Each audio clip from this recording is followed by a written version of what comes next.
The following is a Shaw TV live presentation.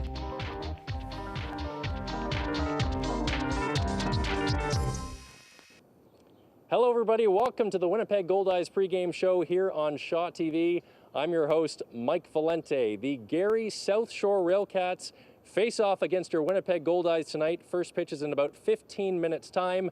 But first, tonight is a special night. In about 7 minutes time, a beautiful video montage set to the music of Winnipeg band Sweet Alibi will open up our broadcast. This thing is fantastic. You do not want to miss it. And earlier today, I sat down with two of the members from the band, Jess and Michelle, and I even put on a nice shirt and tie. Take a look at the conversation.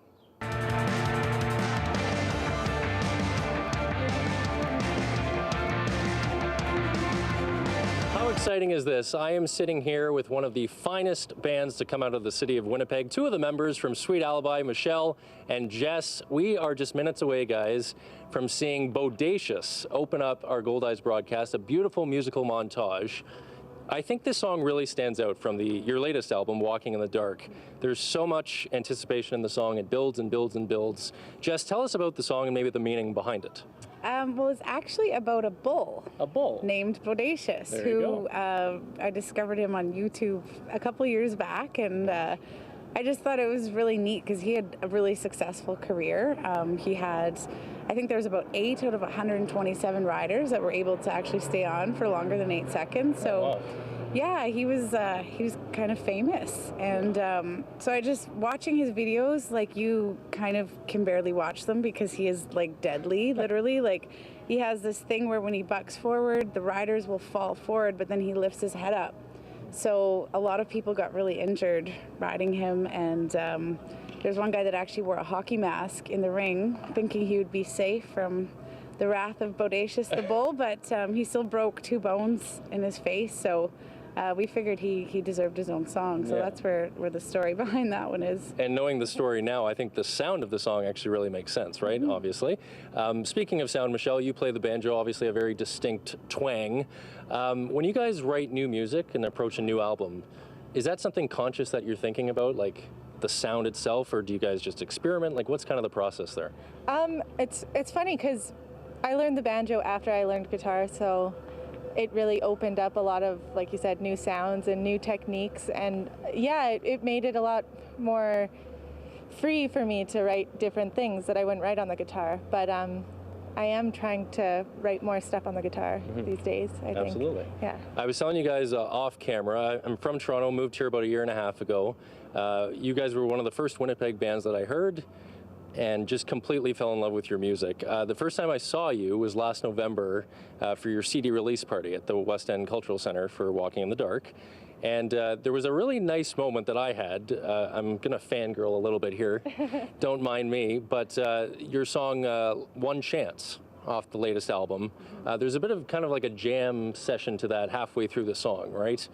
And all of you were like just smiling at each other. You completely lit up. The theater was packed. It was just like this moment, and I have to believe that, especially when you're performing in your hometown, is that your happy place? Absolutely. And I think too, like, when you have, like, each song has their own meaning behind it, and that one is really important. Like, Amber's mom actually passed away about 2 years ago. That's right. And that's sort of where that song came from, was just her advice that she had, you know, given Amber, of just making the best of your time here and doing the best you can. And so that CD release was a really meaningful night for all of us. And I think just being in that song and be able to feel that energy, yeah, there was no mistaking it, right? There was definitely her mom's sort of spirit there with us. So it was really special. Well, Michelle, Jess, thank you so much for this. Bodacious is the song that will open up our broadcast just a few minutes away. Time for social media. This is all you need to know when it comes to the Winnipeg Goldeyes and Shaw TV for this summer of Goldeyes baseball. At Shaw TV Winnipeg for Twitter and Instagram. You can like us on Facebook at Shaw TV Winnipeg and follow the Goldeyes on Snapchat. We'll be snapping away each and every broadcast. This is the Winnipeg Goldeyes pregame show here on Shaw TV, and I'm standing here with right-handed pitcher for your Winnipeg Goldeyes, Edwin Carl. Edwin, how are you? I'm doing great today, thank you. You know, the few times I've seen you this year, Edwin, you've been barking at us about the Shaw Wi-Fi. So guess what I brought you today? Awesome. Some login information, awesome. okay? Thank you so much. So what you want to do? Yeah, okay. Go ahead. I'm not going to be the only one, No. excited about this. So connect to the Shaw Open Network, Okay. and then in your web browser, you want to type in that code. Perfect. And then you enjoy it. Perfect. And call that number if you have any issues. I might have to sell this to a couple other guys around here. Edwin, last year you had the luscious long hair, and you shaved it off. I did. Do you miss it? Because we kind of do. Yeah, sometimes I do. Yeah. The man bun, I think I miss more than anything. I mean, I don't know, it looks a little ridiculous if I just wore it down all the time, but the man bun I definitely missed. How would you describe your play so far this season? A couple weeks ago, you had 10 strikeouts during one game, which is one shy of a career high for you. That must be a highlight. I mean, it is. I mean, obviously, I threw a lot last year, and, I didn't know how tired I would be, I guess, going into this season. So this season hasn't really been exactly what I've been hoping for, but, it's still a little early, and hopefully we can get on track here soon. Totally. Still a lot of time left. Last October, you went to Australia to play for the Perth Heat. Tell us about that experience. It was a great experience. I mean, I've really never traveled to play baseball, and to travel halfway, or actually pretty much all the way across the world was a great experience, and I'm definitely glad that I got a chance to do that. Appreciate your time, and good luck to your team Awesome. tonight. Thank you very much. For sure. Edwin Carl, everybody. All right, we are just minutes away from the Gary Southshore Railcats facing off against your Winnipeg Goldeyes here at Shaw Park on Shaw TV, and to kick it off, Sweet Alibi opens the show next with their song Bodacious. Turn up the volume, people. We get you set for the game in a great way, and we do that next.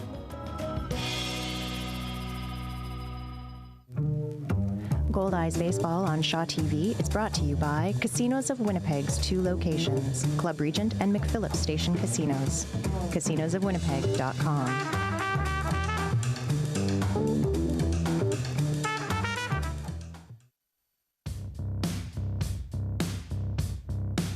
It is a perfect day for baseball at Shaw Park, and the Goldeyes are set to do battle. It's that time again. Get down and baby, don't drop my name. Hold on to your faith. Glory is mine, I refuse to trade. Baseball has basically been my whole life. From an early age, I had a ball and a bat in my hand, pretty much as long as I can remember. Baseball means the world to me. Waiting at the gate, better place, we got a show to play. I hope you brought your game. The notes I play are never by mistake. It's a long season, so it's not necessarily how good you are in 12 games, it's how good you are in 100 games. And it's a love-hate relationship. You fail more than you succeed in this game, but yet we continue to come here and fight every single day. It's a high fly ball, deep left field, looking up at the wall, and it's gone! My life's tied up in strings, an angry puppet dancing in a ring. The longer that Struck him out. the more I leave with pieces of their fate. What an unbelievable performance. It's awesome. The crowd, they're so into it. We're so fortunate to get 5,000 to 6,000 fans at a lot of our games. It's a great feeling when you see somebody walking down the street, got a Goldeyes jersey on or a Goldeyes t-shirt on. And there's a block, and the game is tied. There was no doubt about it. Now the Goldeyes with a chance to win it. It's a loaded shot into left field. Here comes Arthur Alford. He'll score. The Goldeyes. What a tremendous finish. Going back and gone. What a tremendous play. Browning second, heading for third. Here's the play. The plate is safe. The Goldeyes win. We have guys that are younger. We have guys that are older, and you can just tell when we're on the field playing as a group, we really love the game. It's that time again.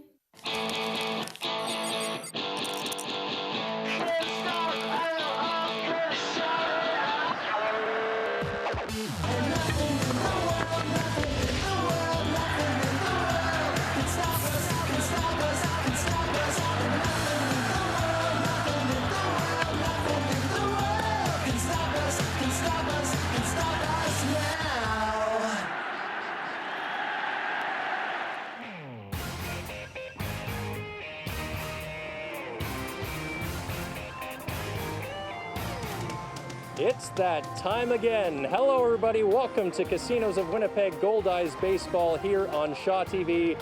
I'm your host, Mike Valente. What a spectacular way to kick off our broadcast and to kick off Canada Day long weekend here at Shaw Park and on Shaw TV. Our thanks to Sweet Alibi, great Winnipeg band, and their song Bodacious. You're going to want to check out their album, Walking in the Dark.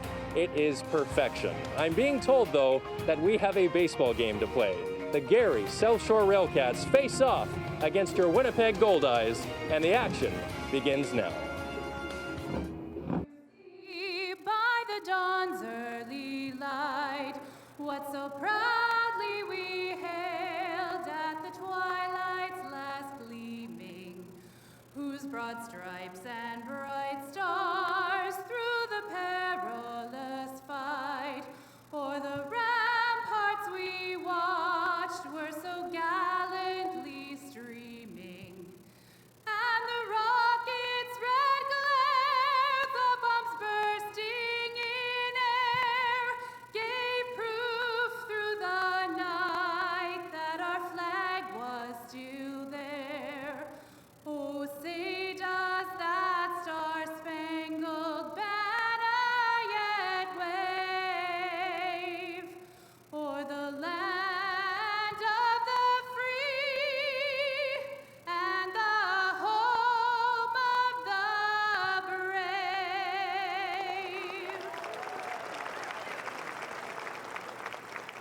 Oh, Canada, our home and native land, true patriot love in all our sons' command.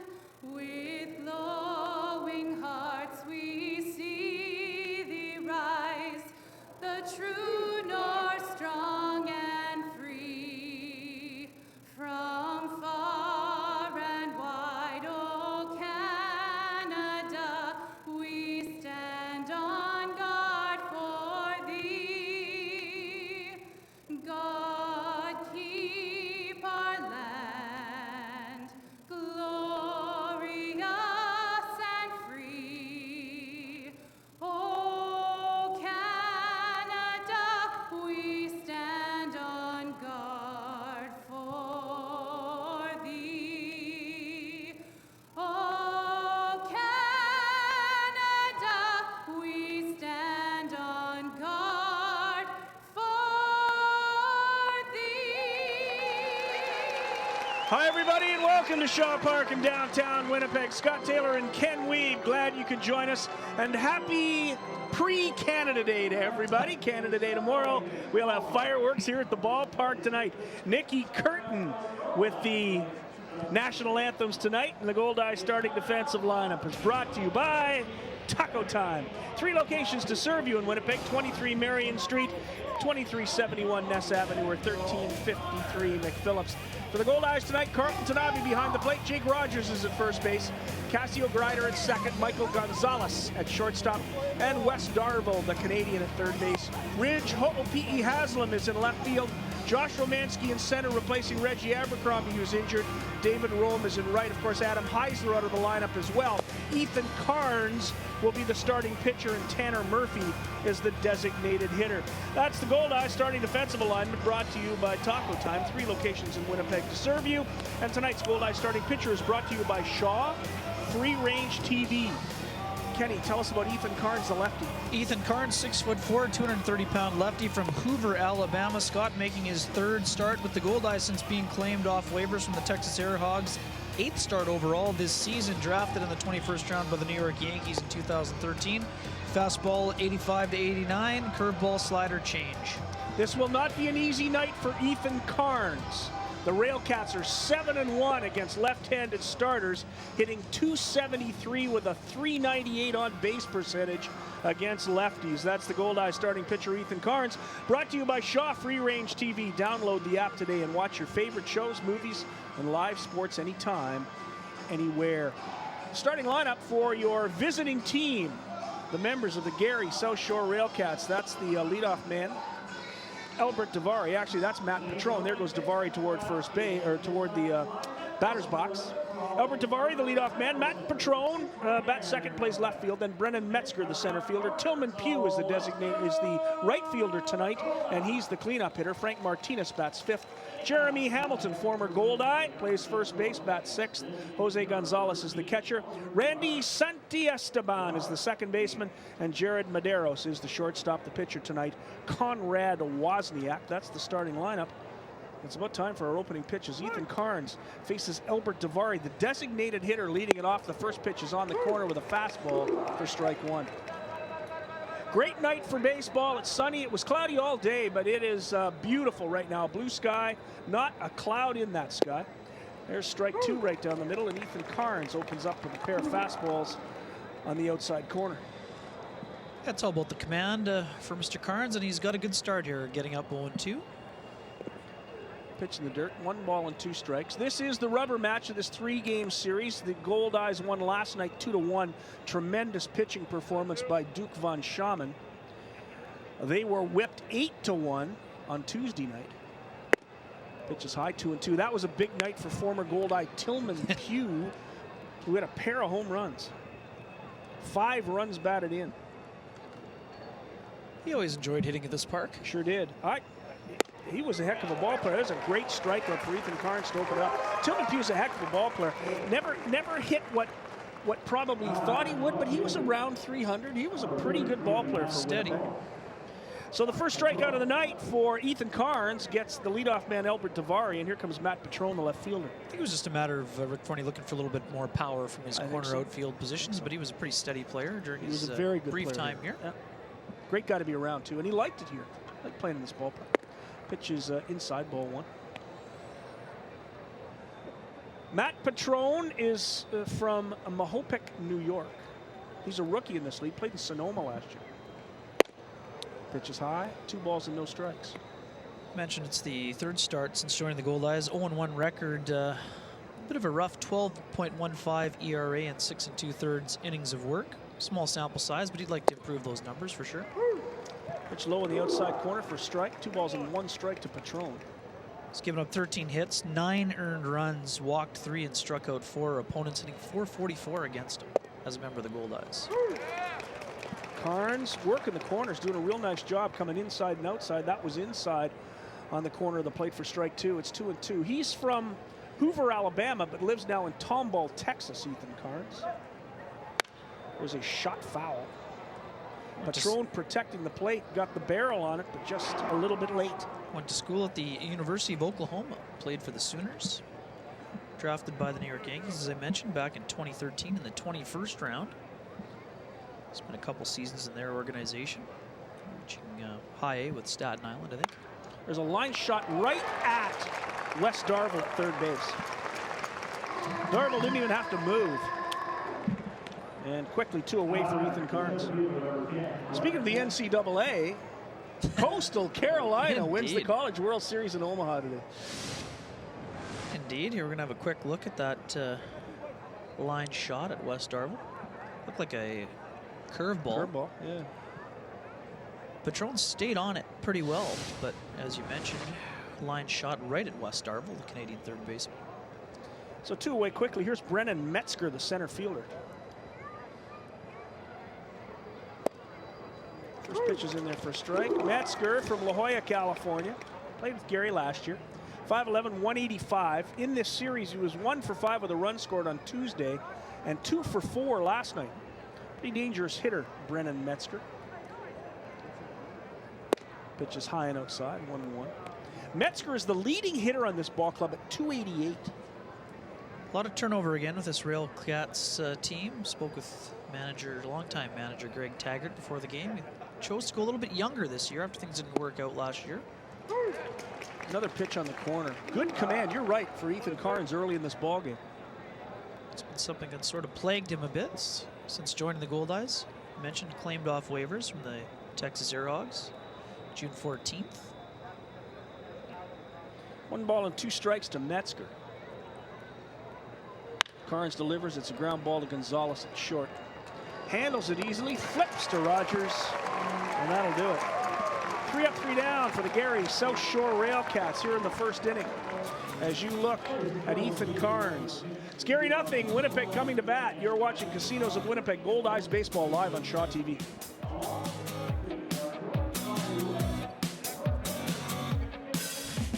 Be part of our show. Join the conversation, share your photos, or ask the Goldeyes a question. Follow us at Shaw TV Winnipeg and hashtag Let's Play WPG.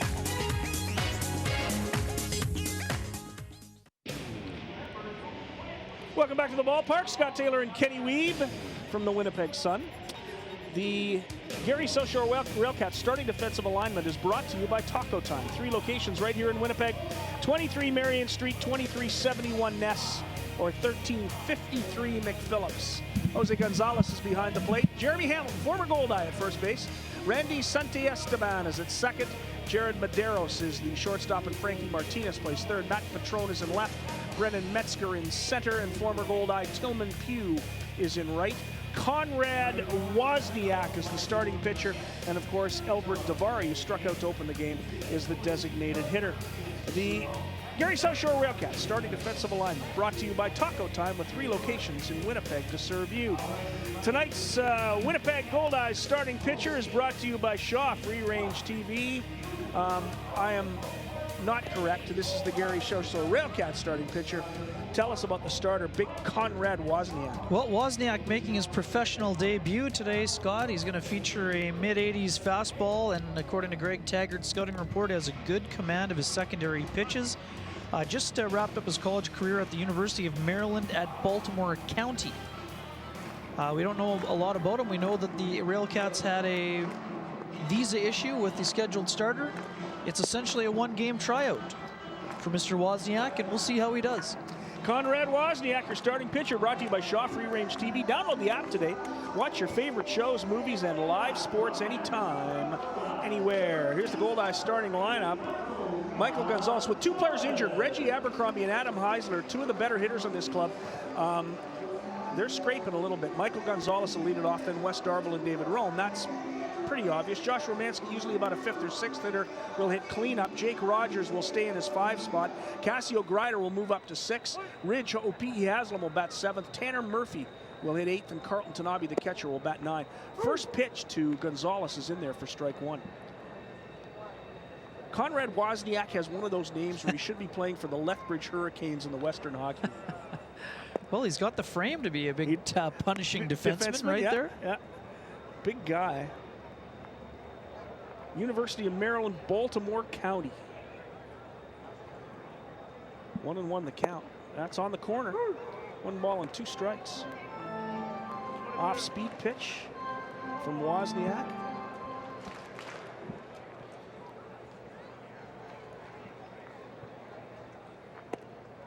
Pitch just missed. He's around the plate. Certainly is. Looked like a good slider on that last one there.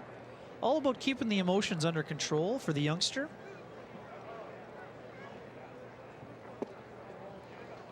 And he works full count to Gonzalez to open it up. Michael Gonzalez has had a pretty good series. He was 1 for 4 in the 8-1 loss on Tuesday. 2 for 4 last night, hitting .274 on the season. Wozniak kind of reminds me a little bit of Jabba Chamberlain. He's got that sort of build. He's got the high socks going. There's a high hopper to short. Handled nicely by Medeiros. He's got a gun, and he throws out Michael Gonzalez for the first out of the inning for the Winnipeg Goldeyes, and here comes Wes Darville. That'll help put the youngster at ease, getting a little ground ball to get himself going as he makes his professional debut here. Wes Darville has had a tough week. He was 0 for 4 on Tuesday, 0 for 4 last night. 3 strikeouts last night. First pitch is in there for strike 1. Does have 15 ribbies on the season. No home runs yet, batting .241. It's Wozniak's pitch. It's low, 1-1. West Darville, the Langley Blaze in Langley, BC. Pitches in there for a strike. Brett Laurie played in the Langley Blaze. Goldeyes had the White Sox afternoon game on up in the clubhouse today. They were watching Brett Laurie.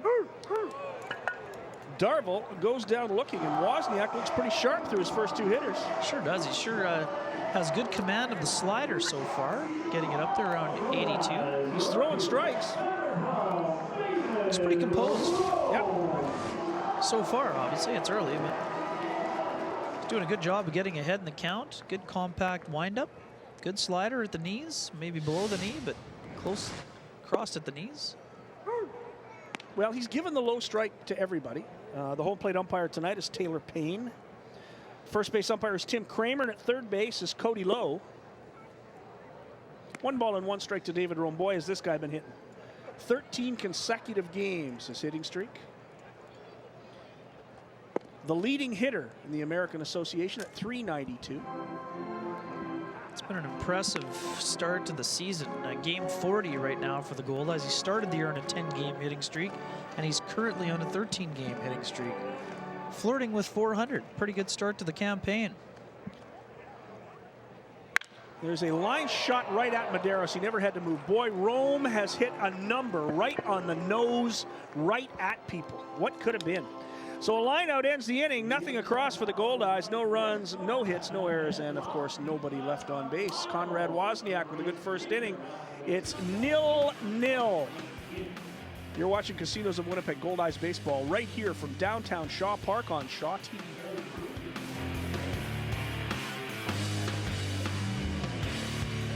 You're watching Casinos of Winnipeg Goldeyes baseball on Shaw TV. Hey, if you missed it in theaters, Shaw On Demand has you covered. Order My Big Fat Greek Wedding 2 today. You're not married? I'm a hippie. Now, my family has come together. Who says a woman has to be married? You, all our lives. The wedding is off! To pull off another Beautiful. big fat Greek wedding. Take a photo!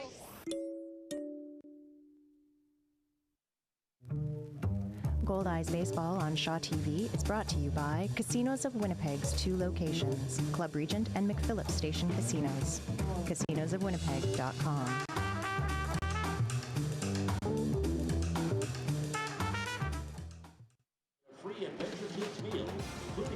Welcome back to Shaw Park. As we head to the second inning, I'd like to remind you that if you missed our pregame show, normally I'd be mad, but I have some good news. The biggest thing from our pregame show this evening was a beautiful video montage from Winnipeg band's Sweet Alibi, and that is now available on our YouTube page. So go to YouTube, type in Shaw TV Winnipeg. You'll see it on the front page there. We're doing our normal ticket giveaways tonight here at Shaw Park, an integral part of the Shaw TV broadcast. So tweet us your photos if you have friends in the park.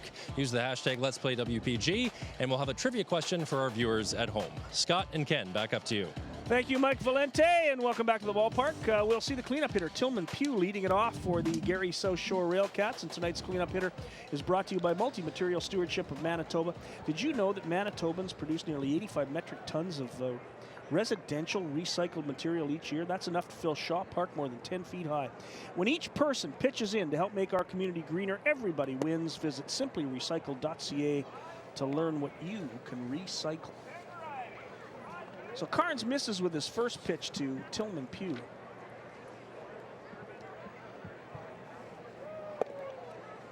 And Pugh gets ahead 2-0. It's been a pretty good week for Tillman Pugh. He was 2 for 4 on Tuesday night with 3 runs scored and 5 driven in.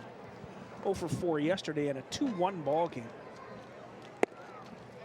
And right now he finds himself up 3-0 on Ethan Carnes. Always been a good patient hitter. Yeah. Keeping things nice and bright with those neon batting gloves as well.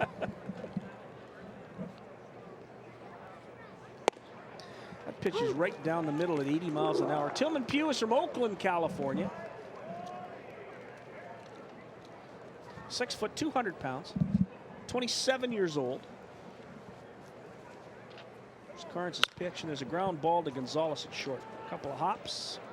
Fires to first. And that's the first out of the second inning for Ethan Carnes.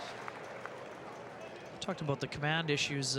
Carnes doing a very nice job of keeping the ball down on the zone and keeping the ball on the ground. I think that's something that's going to be critical for the right hand or the left-hander here this evening. The lanky left-hander.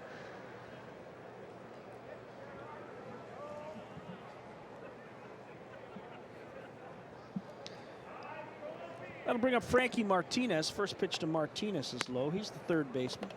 Switch hitter, Martinez. Not many nights we see both starting pitchers with the high socks. I like it.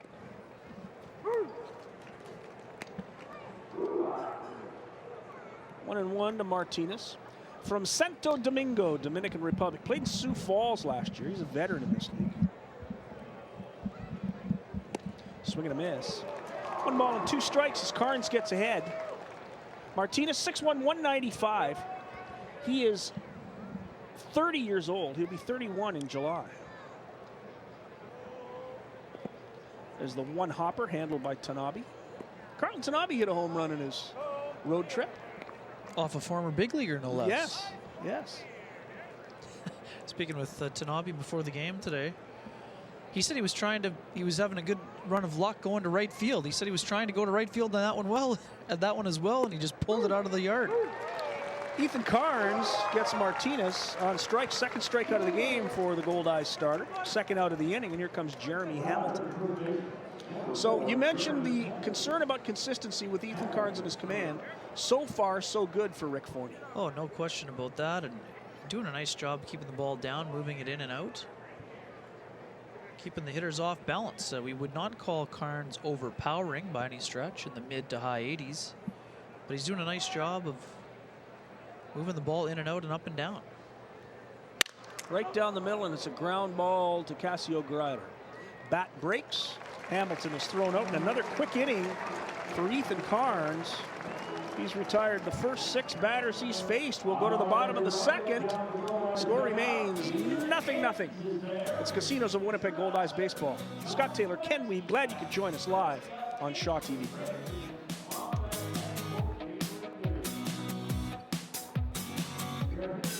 You're watching Casinos of Winnipeg Goldeyes Baseball on Shaw TV. Yeah. Okay. I am standing here with Carter McEachern, 21 years old from Thunder Bay, Ontario. And last night, Carter, you had your first career professional hit just right around here. A double down the left field line. How did that feel? It was a great feeling. Obviously, I had a couple at bats before and just kind of want to get in the feel of things, and was able to put the ball in play and score the run, which was the game tying one, which was huge at the time. What has Rick Forney said to you since you got here? Just kind of like soak it in, enjoy the moment, try not to be too nervous, but obviously that's going to be something that happens, being that it's my first professional stint right here. It's been about a week, I guess, since you were signed from this team, less than a week, I'd say. Talk to us about getting that phone call and what you want to contribute to this lineup. Obviously, it's been a whirlwind of events this last week. The phone call, it was great. Just kind of get the opportunity to come work out, and then to sign the contract while we were in St. Paul was a special moment. Carter McEachern, thanks very much for your time. Thank you. 1 in 4 deaths on Manitoba roads involves a distracted driver. Texting and driving is illegal and could cost you a $200 fine, 2 demerits, or your life. Please don't text and drive. A message from Manitoba Public Insurance and your Winnipeg Goldeyes. Carter McEachern is the first Goldeyes player to be on this team who was born after the Goldeyes played their first game. Interesting young fella. Had a chance to talk to him after Mike Valente did. He's my feature story in the Winnipeg Sun. So Josh Romanski had to go and get a new jersey. Indeed. Because it's shirt off our backs night here at the ballpark, and they picked the second inning for Josh Romanski to give up his jersey just as he's coming to the plate. Tough so we timing. can tell you that Romanski is tonight's cleanup hitter, and he's brought to you by Multi-Material Stewardship Manitoba. Did you know that Manitobans produce nearly 85 metric tons of residential recycled material each year? That's enough to fill Shaw Park more than 10 feet high. When each person pitches in to help make our community greener. Everybody wins. Visit simplyrecycle.ca to learn what you can recycle. So Conrad Wozniak gets a couple of extra warm-up tosses as Josh Romanski now grabs his bat and heads to the plate. One other very interesting thing about Carter McEachran that I learned today, Scott, former goaltender, one of his former tandem mates back in Thunder Bay, Ontario, none other than Matt Murray of the Pittsburgh Penguins. No kidding. Wow. That would have been a pretty good minor hockey team. I'd say so. He said they split time. He said it wasn't like he was the backup. They split time. I guess the next question is what happened? Well, he decided to focus on baseball. I guess. There's a pitch right down the middle for strike one from Wozniak. Kekrin said he was pretty happy to see his old buddy win the Stanley Cup this year. I guess. Wozniak is doing nothing but beating up the strike zone. Attacking it. You hear that from Rick Forney all the time. You want your pitcher to attack the strike zone, and the youngster Wozniak is showing no fear on the mound right now.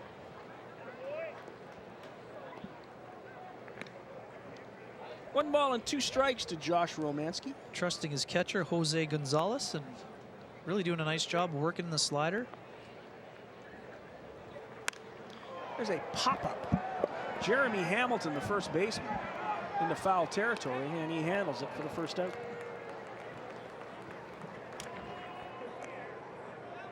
So Romanski fouls out to Hamilton. That'll bring up Jacob Rogers. Rogers hitting .234 now. It has not been a great week for Jacob Rogers. He was 0 for 3 on Tuesday night and 0 for 4 with a run scored last night. His batting average has dropped 7 points this week to .234. A bit of a shift in the batting averages since our last broadcast earlier this month. Scott Carlton Tanabe's got his average up to .269, and Michael Gonzalez, who was flirting in the low 200s, has got it up to .274. Gonzalez has been more patient recently and is now among the leaders in walks in the league. It's a pitch right down the middle for a strike. Even earlier in the year, his on-base percentage was much higher than his batting average, but definitely working the walk and working the count is something that's critical for him. 1 ball and 2 strikes as Wozniak continues to throw strikes at the Goldeyes. Pretty simple game when you throw strikes. There's a ground ball base hit right up the middle. First hit of the ball game for the Winnipeg Goldeyes, and it's brought to you by the University of Winnipeg. This year, the Goldeyes' leading hitter will win the Tear, the Cover Off the Ball trophy presented by the University of Winnipeg.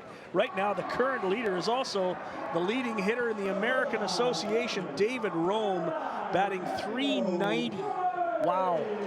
But Jacob Rogers does a little bit of good for his .234 batting average. Certainly does. Goldeyes hitters, when you got a guy attacking the zone, you got to hope that he leaves one up in the zone, and that's exactly what Wozniak did right there. Rogers, good 2-strike approach. Knocks it up the middle for a base hit. First pitch to Cassio Greider is in there for strike one. Greider hitting .235. He has 2 homers, driven in 12. Fastball around 86, Scott. Looks like that curve's around 75, 76, and the slider's been around 82, so. Another pitch right down the middle. Again, Wozniak gets ahead, 0-2. Boy, you can tell the defense is like this, don't they? Both pitchers with command. And working fast.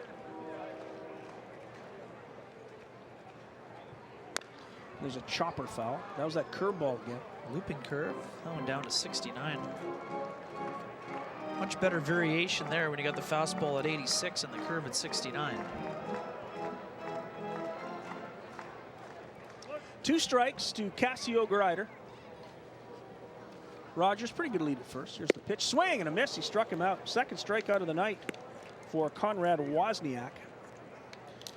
And here comes one of the happiest men in Winnipeg. Ridge, P.E. Haslam, getting a chance to play with all the injuries. Now he's 1 for 6 on the week, but that one was the winning triple in yesterday's game after McEachran doubled in the tying run to make it 1-1. Ridge drilled it off the center field fence, tripled, and that made it 2-1, and that lead held up. Well pitched game all around. That pitch is on the corner, strike one. Duke Van Schamen, one of the best starts of the season for him. He was tremendous. He was just outstanding yesterday. Wozniak checks the runner. And there's a little pop fly into center field. And our center fielder has not found the ball, and that'll be a base hit. Well, my goodness, Brendan Metzger could not see the ball off the bat, and Reggie Abercrombie has suffered from that all season long. It's very, very difficult at this time of day when there's a high sky and a lot of sun to pick the ball up off the bat with the shadows at home plate, and Brendan Metzger had no idea where that ball was. No, you could see right away he was throwing his hands up in the air. He needed help from his teammates and didn't seem to get much of it. That ball just blooped in there and ended up being a base hit. Rogers goes from first to third. Haslam gets himself a 2-out single. Sun-aided single, but it's a single nonetheless. So here's Tanner Murphy with an opportunity to give the Goldeyes the lead. Gotta like the shoes on Tanner Murphy tonight. Those are bright. The gold look.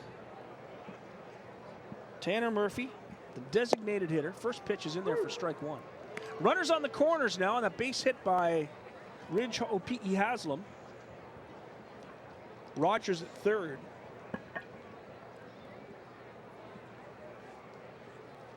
Curveball to Murphy, just missed.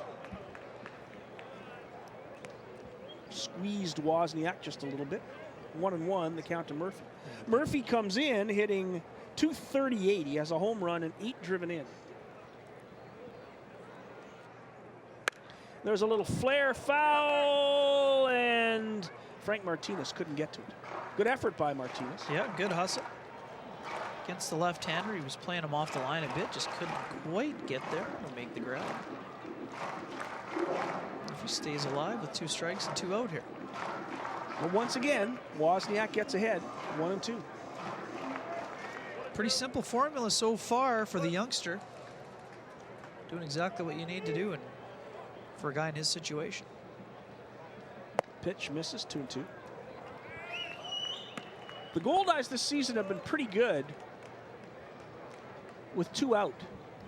They're hitting .325 as a team with 2 outs and runners in scoring position. That's the best in the American Association. There's a pop-up. It's not going to happen this time. Easy play for Gonzalez. He makes the catch, and the Goldeyes are done in the second inning. They threaten but do not score. No runs on 2 hits, no errors, runners left on the corners. We've played 2 complete here in downtown Winnipeg on a gorgeous night for baseball.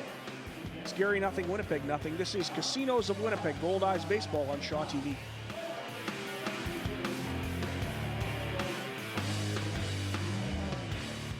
You're watching Casinos of Winnipeg, Goldeyes Baseball on Shaw TV. Ever watch TV and said to yourself, I could do that? Well, you can. As part of its community access programming, Shaw TV is looking for volunteer-run, community-produced short segments and shows. Create your own program, your ideas, your vision, on television. Bring us your proposal, sell us on it, and we'll train you and your crew, providing the professional equipment you need to make your ideas reality for free. Everyone is welcome. Get involved in making your own community program. See where it takes you. Welcome back to Shaw Park. The old bat classic, spin. the old bat spin. It's classic. It's especially classic if people don't cheat and they actually do the actual spin. Most people don't actually do the full spin. Ethan Carnes working into his 3rd inning. And it's 0-0 here in Shaw Park. What a great night for baseball. It's a little chilly, I find, in the shadows. It's probably a jacket night for most people, but for the guys out in the field, it's really a nice night to play ball. A little different from the series they split it out in St. Paul. They said it was around 90 degrees and a lot of humidity. A lot of the first-time Goldeyes were pretty impressed by the new ballpark in St. Paul from speaking with them today. I think everybody's impressed And how with that can you ball. not be? Yeah, I mean, it's... Haven't been to it yet, but heard it's just an awesome setting, pretty close to the Excel Energy Center in downtown St. Paul. Great backdrop of the city, and Midway Stadium was a beautiful park to visit, very quaint and a little bit like, it was a classic, but it was time for an upgrade. Oh, it had been time for a decade. The place was a dump. Those washrooms were not fit for humans. No, that place was done. Those washrooms were so bad, you would leave the ballpark to go out to use the porta potties that were left for the tailgaters. No, that place was just... I remember when I went down there one night, and this is at least a decade ago, and there was a rat nibbling at the Ritz box in the Goldeyes clubhouse. Oh, it was an awful place. 1-1, the count to Jose Gonzalez. Pitches right down the middle. Carnes does have good command. Both pitchers off to really good starts tonight. Yeah, it is impressive showing so far. Ball and 2 strikes to Gonzalez. Carnes delivers a 1-hopper. A little trouble with that slider. A couple of those short hopping, Carlton Tanabe.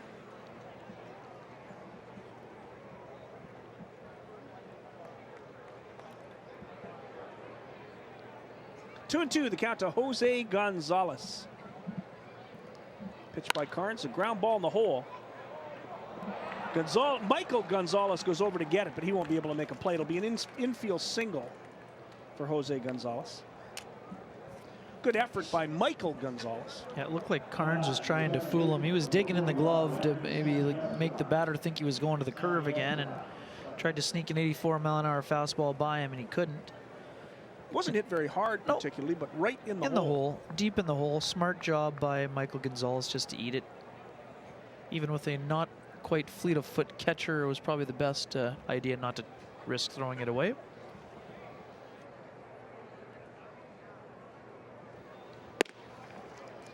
It's interesting that both of the Gonzaleses in this game are Venezuelan. Jose Gonzalez is from Caracas, and Michael Gonzalez' hometown is San Francisco. Well, there you go. So we have 2 Venezuelan Gonzaleses in this ball game tonight. No steals this year for Jose Gonzalez. He has been thrown out twice. Well, Jose is a catcher, 6'1", 215, and a veteran. He is 29 years old. 2 balls and no strikes to Randy Santiesteban. This one foul back. Great name. Santiesteban is from Hialeah, Florida. So is Jared Medeiros, and so was Nick Hernandez. I would almost be willing to guess that they played in Nick's grandfather's minor baseball league. Oh, there you go. A couple of 100 teams in that area in southern Florida.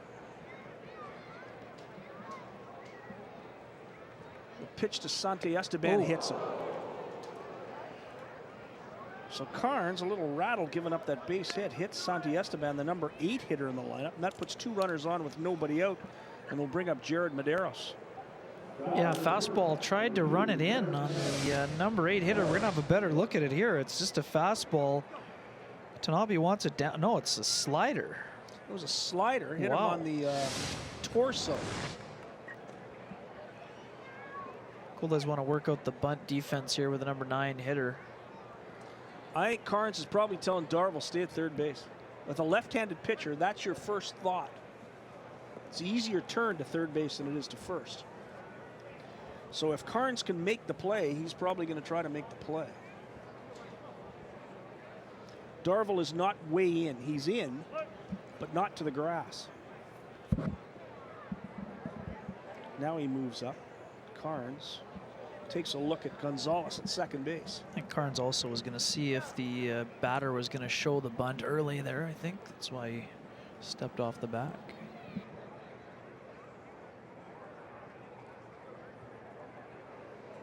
So here's Medeiros with 2 on and nobody out here in the third. He squares to bunt. Darvill stays at third, and Rogers comes in at first.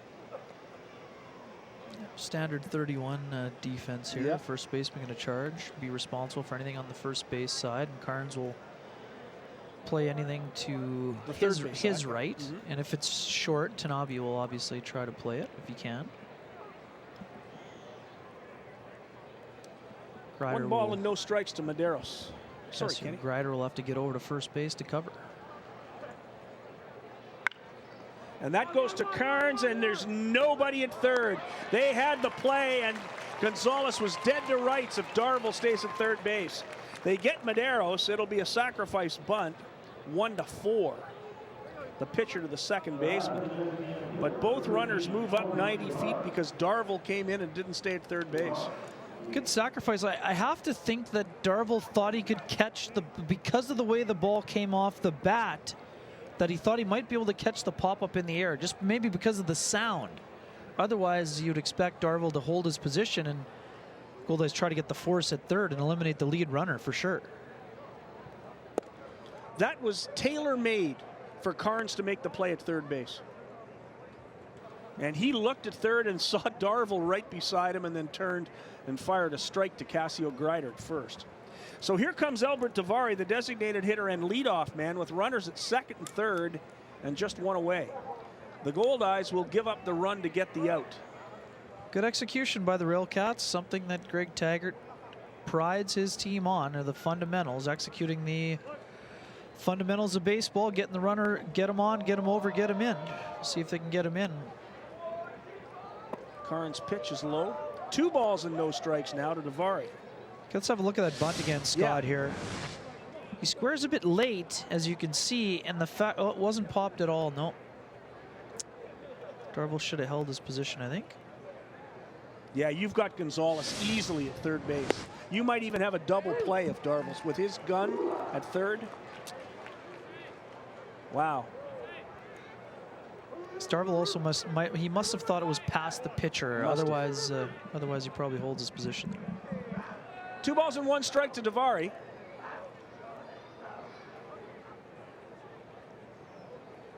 And there's a ground ball to Cassio Grider at second. There will not be an opportunity for Gonzalez to come from third. Grider was in just a little bit, not that much, but it was hit right at him. He charged it, made the play, and the Goldeyes now have runners at second and third, or rather Gary has runners at second and third. The Goldeyes have 2 outs. Good play by Cassio Grider. Great job by Carnes to get the ground ball as well, Scott. I'm a bit surprised the runner was not going on contact. He did not get a good secondary lead. Obviously, we mentioned he's not a fleet of foot catcher, but a lot of times early in a ball game with only 1 out, you would see the runner go in that situation. Now again, good job by Grider to charge the ball and prevent him from scoring. First pitch to Patron is in there for strike 1. Matt Patron lined out to Wes Darvill at third base. But especially with the left-handed pitcher, you can get a far better secondary lead in that situation.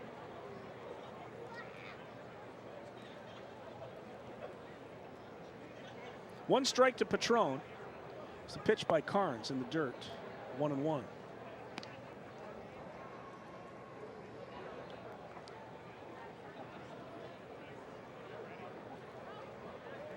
And Gonzalez never even thought about going.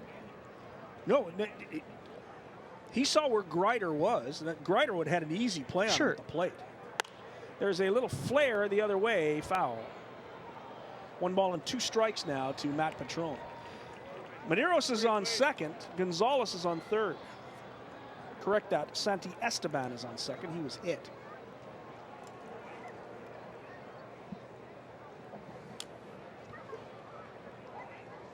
Folks enjoying the ballpark on a beautiful night for baseball.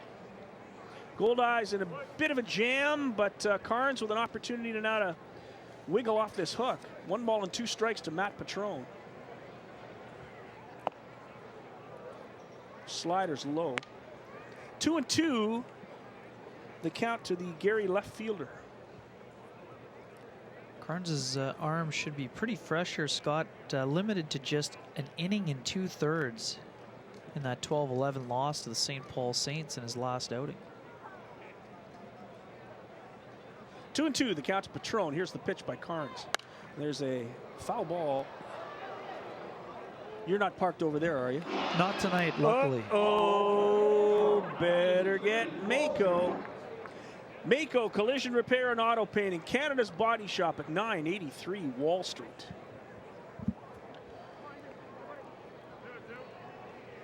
So 2 balls and 2 strikes to Matt Petrone.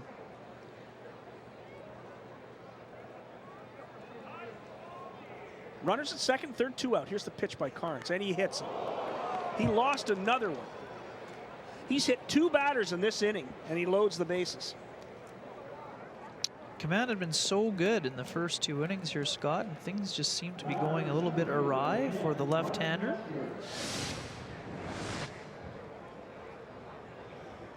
Again, this is a fastball just right in the middle of the back. Didn't follow through. No. So Carnes leaves it up, hits Petrone on the shoulder to load the bases, and that'll bring up the ever-dangerous Brennan Metzger, hitting .286, the leading hitter on this team.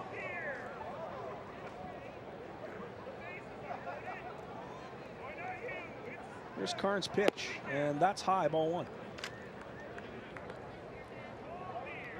Getting the low strike tonight, not the high one. Yeah, might have been a little over the belt. It's pretty close, but when you've hit 2 batters in the inning, you're not going to get a lot of borderline pitches. That's the way it goes.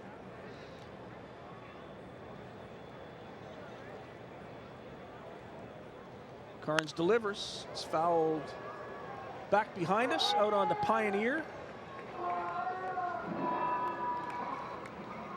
It's a better job of attacking the zone right there. Falls behind in the count. You got to be careful. The base is loaded. Obviously, don't want to leave a fat one over the heart of the plate. You'll be down in a hurry. 1-1 the count to Metzger. That misses way outside. There's a play. Oh, and he throws it away. Rogers tried to put the tag on before he got the baseball, and a run scores.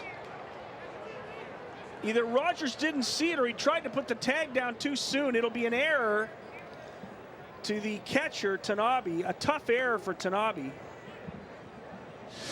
This is a tough play. I know the error may go to Tanabe, but Rogers should have made this play. He tried to put the snap tag down before he actually had the ball in his glove. And you could see after the play was over, Rogers tapped himself on the chest saying, "My bad, my bad." Tanabe looked like he had the base runner toasted at first base. And I think Rogers thought he had him, and as you said, he tried to put the tag down before he had the baseball.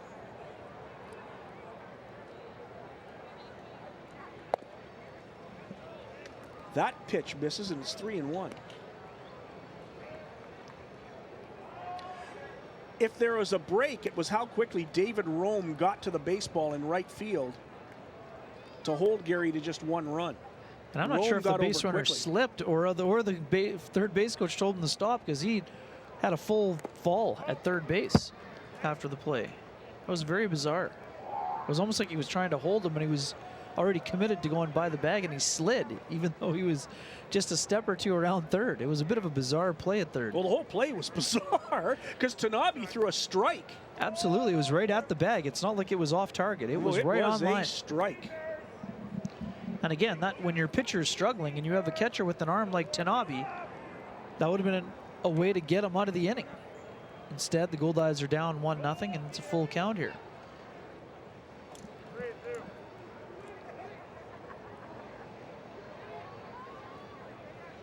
So 1-0, Gary leads it. 3-2 count on Metzger. Runners at second, third, and 2 out.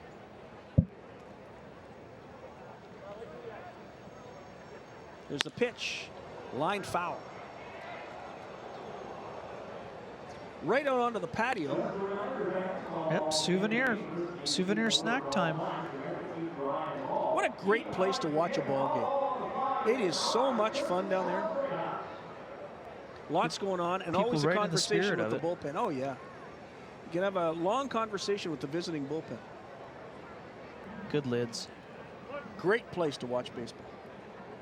3 balls and 2 strikes to Metzger. Still, Carnes trying to get the final out of this inning. Kicks and delivers, and there's a ground ball foul. Ooh, tough play. Hot shot. In foul territory by JT Scara, the first base coach, who is the third base coach tonight.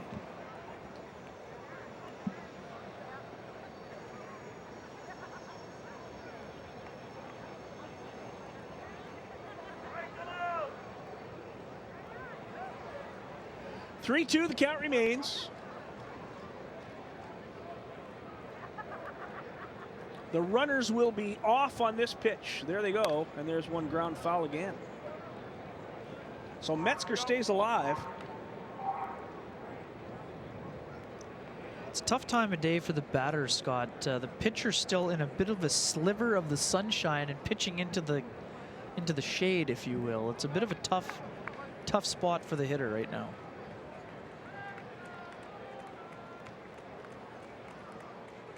And possibly that could have been what happened to Rogers as well. The ball coming from the shadows into the sunlight at first base. The way he reacted afterward, though, I'm not sure. Yeah, for sure. It looked like he just missed it. Just telling Tanabe that was my fault. Here's the pitch. And there's another ground ball foul. So Metzger stays alive. Good at bat for Brennan Metzger. He just broke it. Nope, he just needs some pine tar, a little rosin on that bat. Nice crowd here at the ballpark tonight. Fireworks night. Pre-Canada Day fireworks night. Not surprising to see another scrappy edition of these Gary Southshore Railcats. They're in first place in the Central Division. Won 4 consecutive series. With the win here tonight, it would be their 5th. Goldeyes trying to prevent that from happening after snapping the Railcats' 4-game winning streak last night. Carnes' pitch misses. Ball 4, and the bases are loaded again. And here comes the ever dangerous Tillman Pugh, and out comes Rick Forney to have a chat with Ethan Carnes. He just wants to try to calm his pitcher down here. He's got the 2-hit batsman in this inning. Now a walk and an error made behind him. Carnes was in complete command in the first 2 innings. Retired the first 6 batters he faced before giving up that single to Jose Gonzalez. Now he's sort of come a little bit unraveled. As is often the case in these situations, Rick Forney doing a lot of the talking. Just trying to calm things down a little bit. So this is interesting. This inning has been so long that Conrad Wozniak has run down to the bullpen for Gary, and he's going to soft toss with the catcher down in the Gary bullpen. Looked like Rick Forney was waiting for the manager to, or for the umpire to come out here. He wanted to have a conversation with home plate umpire Taylor Payne. Let's have one more look. Here's the play from Tanabe. The throw. Yeah, he just took his eye off the ball. It looked like Rogers took his eye off it.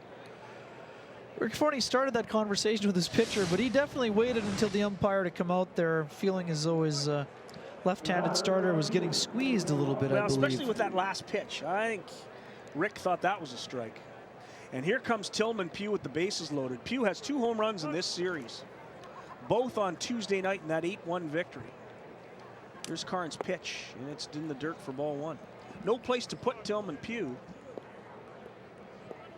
Bases loaded here in the top of the 3rd.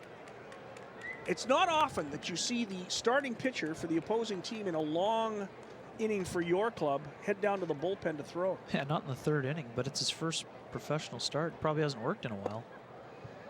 There's a pitch outside. 2 balls and no strikes to Tillman Pugh.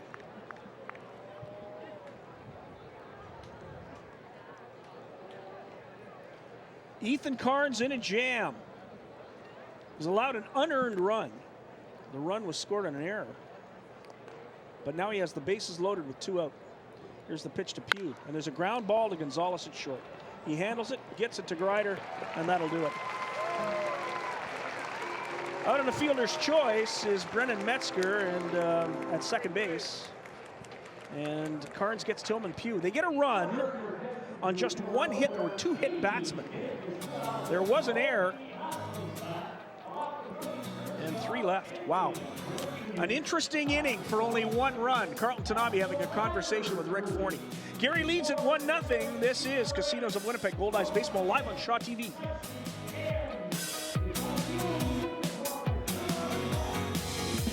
Be part of our show. Join the conversation, share your photos, or ask the Goldeyes a question. Follow us at Shaw TV Winnipeg and hashtag Let's Play WPG.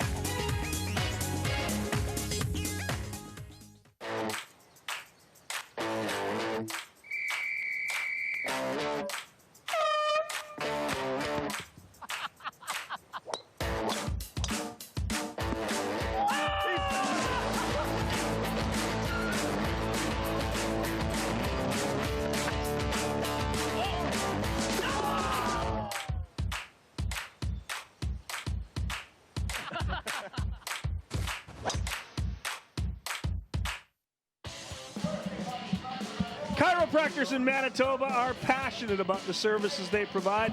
Over the years, they've developed health and wellness programs for the public that provide preventative approaches to avoiding pain and improving daily performance.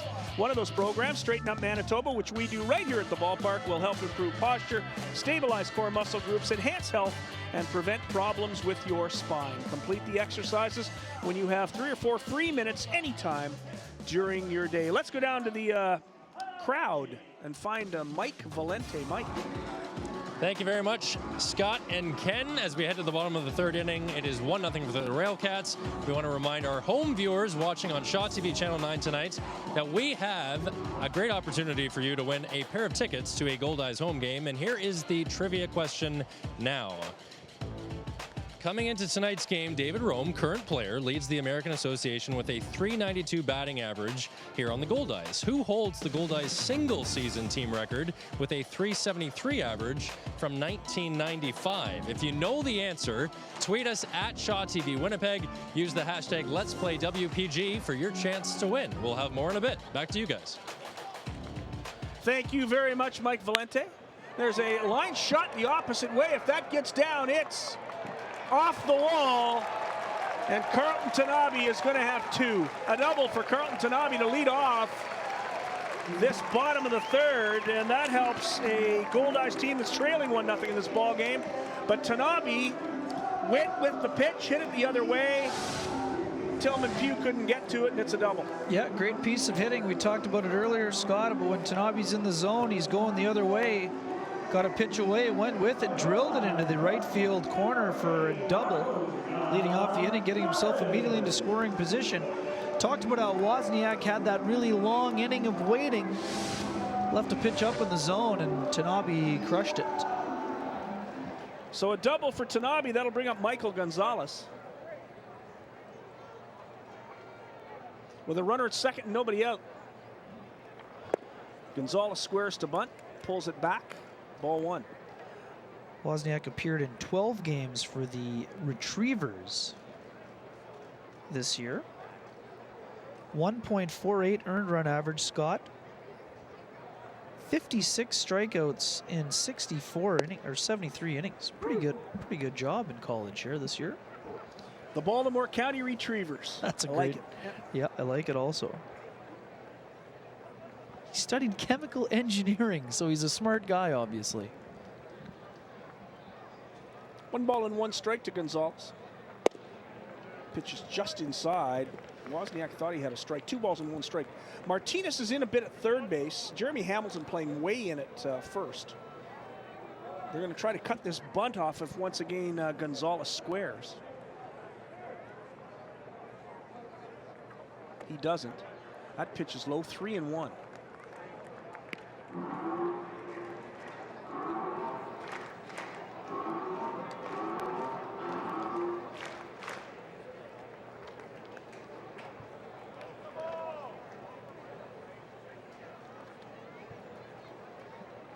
Tanabe with a good lead at second base. Here's the pitch, and it's fouled off.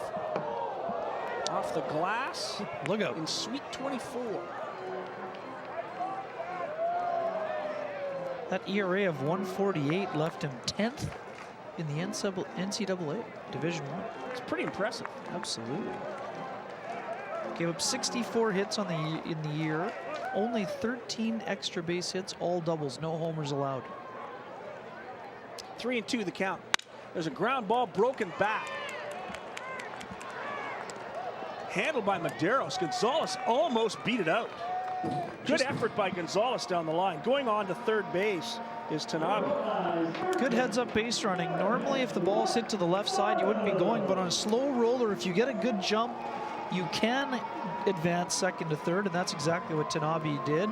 Essentially serves as a swinging bunt. The only thing for Gonzalez is it counts against his batting averages, where a sacrifice would not, but he executed. He did his job, executed perfectly. So here's Darvo with a chance to drive in a run. Sorry, Kenny. Infield is in. Pitch is fouled off, strike 1.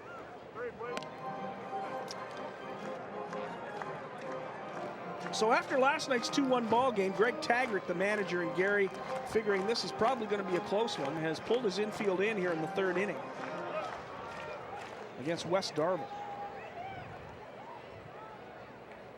There's a line shot foul. Good swing, just a bit late for Darville. Striking out looking in his first plate appearance. Try to get something on the ground through the infield or to the outfield for a sacrifice fly. Try to score Tanabe from third and tie this ball game up. Darville struck out 3 times last night. He struck out once today. There's a line shot, double play. Oh, what a tough break. Wes Darville got all of it, lined it at Martinez. Tanabe caught off the bag, and it's a double play. So finally, Wes Darville gets all of one and gets no reward. Tough break for Tanabe as well. You're, on the ball through the infield. You want to try to score. He did freeze on the line, but he just couldn't. He was too far off the bag to start. Gary still leads at 1-0. This is Casinos of Winnipeg Goldeyes baseball live on Shaw TV.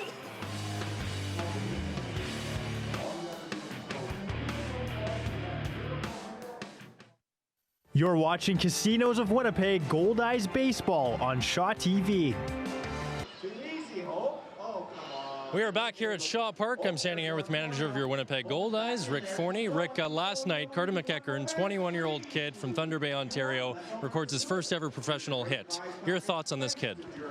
I haven't seen enough of him. He's only played 2.5 games. And he's a young, small player with some athletic ability, We're just trying to patiently find some at-bats for him. But he came through for us last night, dribbled that one down the third base line for us and got us started. David Rome has hit safely 13 games in a row coming into tonight. From my perspective, David Rome obviously great on the field, but he seems like he would be a good clubhouse guy too. Yeah, he is. But did you just jinx his hitting streak? I didn't jinx it. Are you sure? It's not done yet. I certainly hope not. Okay, but thanks. yeah, no, he's been good. He's on the field, off the field. He's an A+ character. Okay. David Rome better step up in a minute. Thanks, Rick. A lot of pressure on you now. Yeah. Back to you guys. Boy, did Mike Valente ever step in it there. Rick Forney having no part of the jinx problem. And I know Andrew Collier is awful with jinxes. He's very superstitious. I'm sure if he was watching down in his office, he flinched a little bit with that question. We'll go to the come on, the media doesn't impact what happens on the field, Scott. Come on now. I agree, but I'm not going to get into that argument of ball players and managers worrying about jinxes. For the Gary Southshore Railcats here in the 4th inning, it'll be Frank Martinez, Jeremy Hamilton, and Jose Gonzalez to face Ethan Carnes, and the first pitch is in there for a strike. I'm not a superstitious guy. I don't buy into any of it.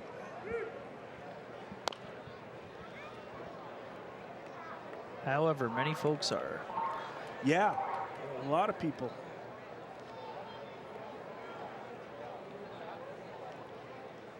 So we should mention also former Goldeyes slugger Josh Mazzola, player of the week in the American Association. 12 for 24 last week. 329. And he had been a slow starter at times during his career with the Goldeyes. As long as pitchers in this league throw him fastballs, he's going to hit them. There's a fastball high. 1 ball and 2 strikes to Martinez. Martinez 0 for 1. He struck out looking back in the 2nd.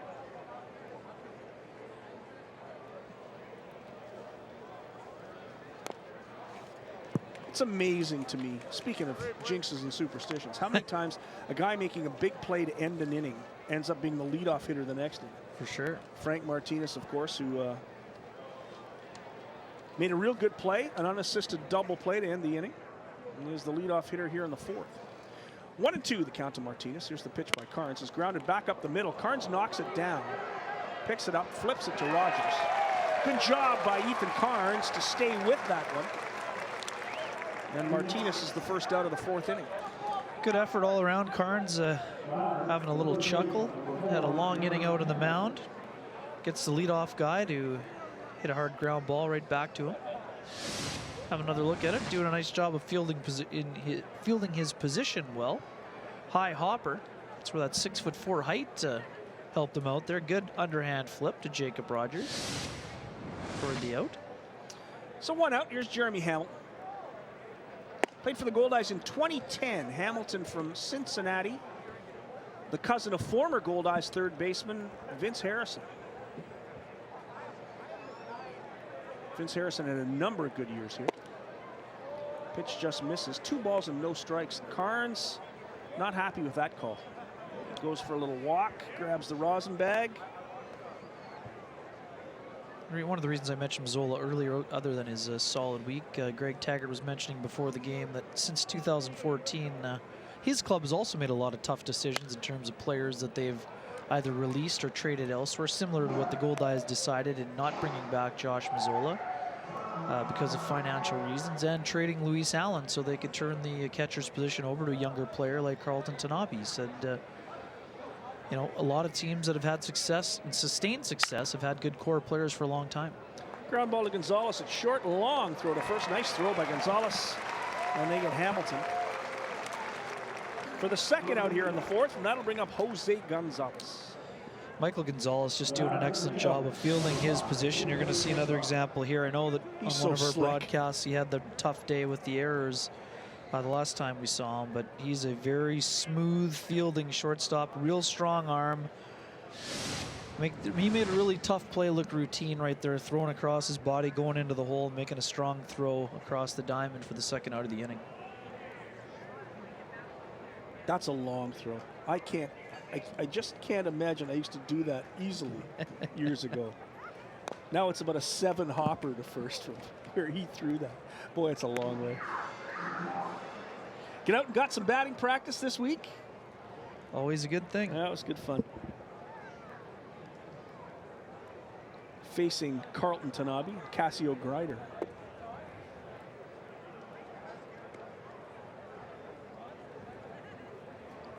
Always nice to take a stroll down memory lane. Going to head down to Morden after the free agents frenzy Great. tomorrow, the 20th anniversary of the MJBL championship for the Pembina Valley Orioles team that he played on.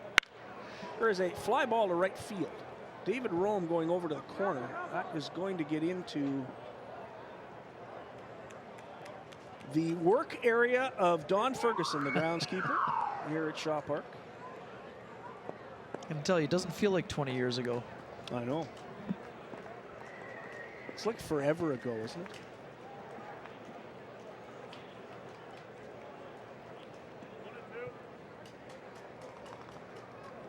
One ball and 2 strikes to Jose Gonzalez. Here's the pitch by Carnes. The curveball is hit into left field for a base hit. I believe in the hanging curveball, and so does Jose Gonzalez. He drilled that for a second hit of the game. Solid single. That one hung up there, and Gonzalez stayed back on it, kept his hands back, and just ripped it. Yeah, Gonzalez is liking what he's seen so far in his first 2 plate appearances. That definitely was a hanger right over the heart of the plate, and he drilled it. Here's Randy Santiesteban.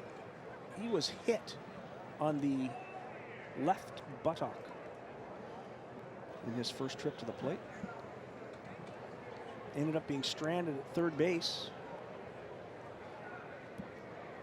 in the 3rd inning. Here's the first pitch from Ethan Carnes. There's a ground ball to Gonzalez. Picks it up nicely, flips it to Grider, and that'll do it. Good inning for Ethan Carnes to bounce back. And despite the single by Gonzalez, no damage, no runs on a hit, no errors, 1 left. We've played 3.5. We're to the bottom of the 4th. You look at Ethan Carnes, you look at the fans here at Shaw Park. Great night for baseball. The Goldeyes trail 1-0. The Gary Southshore Railcats lead it. You're watching Casinos of Winnipeg. Goldeyes baseball live on Shaw TV.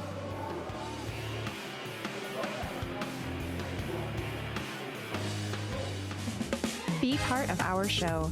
Join the conversation, share your photos, or ask the Goldeyes a question. Follow us at Shaw TV Winnipeg and hashtag Let's Play WPG. Here with manager of the Gary Southshore Railcats, Greg Taggart, I should say. What have you liked about your team's effort so much this season? You guys lead the Central Division by a few games. It's been pretty great for you guys. Well, it has. A lot of close games, and we've been fortunate to be on the winning side of those. And you know, it's one of those things, and we need to, just like every club, Goldeyes, anybody else, we've got some areas we need to improve on, but we've played well in some of these close games. A good experience hopefully pays off down the stretch. Tillman Pugh, who bounced back and forth between Gary and Winnipeg last year, he had a 3-run shot in the first inning of the opening game of this series that really helped you guys win that game. What do you like about him so much in your lineup? You know, Tillman, we acquired him last year, and then later on, through just circumstances, ended up trading him to Winnipeg and had a chance to get him back in a deal that worked for both clubs. A nice player. Hope he has fun playing for the Goldeyes. But Tillman brings a dimension that he can do a lot of things. The home run you talked about, the defense, the speed. And, you know, a player that's still finding his way, but it's on the upside of his career. We really like him. Appreciate your insight. Thanks very much for your time. Back to you guys. Thank you, Mike Valenti, Greg Taggart. As you look at Tillman Pugh out in right field for the Gary Southshore Railcats, one of the great guys in this league, too. Tremendous ball player, tremendous young man, Tillman Pugh. So for the Goldeyes here in the 4th inning, it'll be the number 3 hitter, David Rome, then Josh Romanski and Jake Rogers. The Goldeyes having a little problem scoring this week. They've only scored 3 runs now in 21 innings, but it doesn't help when your 2 best hitters, Reggie Abercrombie and Adam Heisler, are out of the lineup. Yeah, makes a big difference, no question. So Wozniak kicks and delivers to Rome. A big curveball high for ball 1. The Railcats also missing one of their most productive hitters, as well as infielder Jose Sermo, was purchased recently by the Boston Red Sox, Scott. He became the 25th Railcat to be signed to affiliated baseball in the 2nd this season, following Matt Solter back in April. 2 balls and 1 strike to David Rome. Rome, as Mike Valenti pointed out to Rick Forney, 13 consecutive games with a base hit or more. Now hitting .389. Pitch misses. 3 balls and 1 strike. Boy, your batting average drops quickly when you're way up there. No question. He was in rarefied air at 400 at one point. And Rome draws a walk. Well, it wasn't long ago we talked about Casey Harther, that pursuit of 400. He was over 400 at the All-Star break and had a pretty good run at it. And as good as he was in the second half of the season, and he was very, very good. He hit about .340 in the second half of the season. Right. Ended up batting .363 and was tied for the team lead for the tear the cover off the ball trophy with Adam Heisler.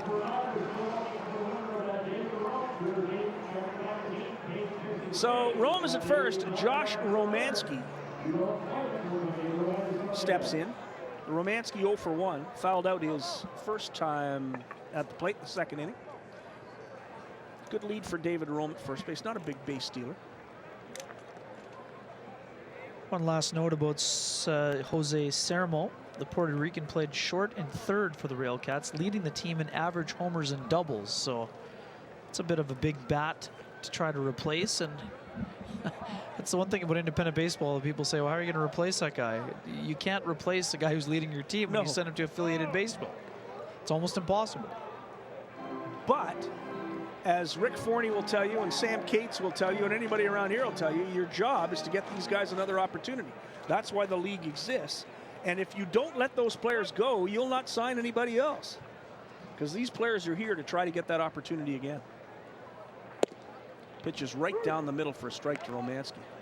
Josh Romanski last year played in the Japanese Industrial League for Mitsubishi.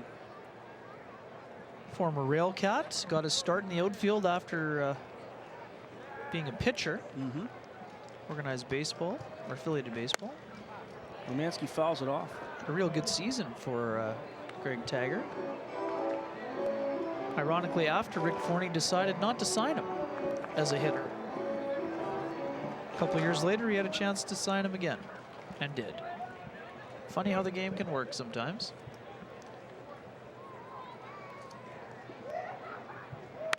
There's another pop-up. We may have a chance at that one. No, we're not going to get there.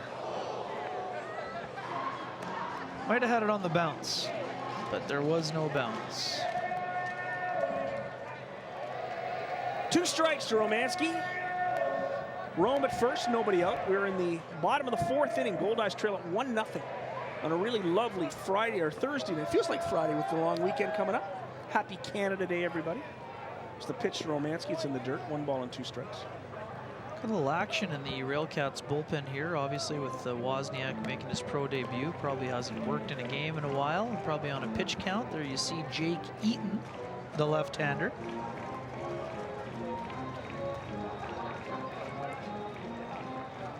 Goldeyes will open a brand new series tomorrow against the Sioux Falls Canaries at 4 in the afternoon. 4 o'clock start tomorrow. Another pitch in the dirt, 2-2 the count to Romanski. It is the first of a 3-game series between the Goldeyes and Sioux Falls. They'll go at 6 o'clock on Saturday night and 1 o'clock on Sunday. So 4 o'clock, 6 o'clock, 1 o'clock, the 3 games on this long weekend here at beautiful Shaw Park. And then the Goldeyes will get right back onto the bus and head to Gary to play the scrappy Southshore Railcats in Gary, Indiana.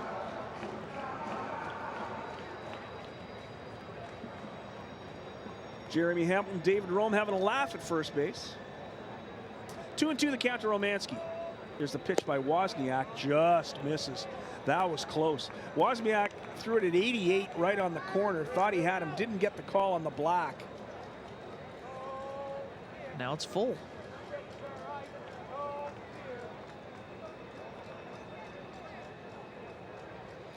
Three and 2. There goes Rome. There's a ground ball, a chopper to Hamilton. He'll get Romanski as good as a bunt. Rome goes on to second base.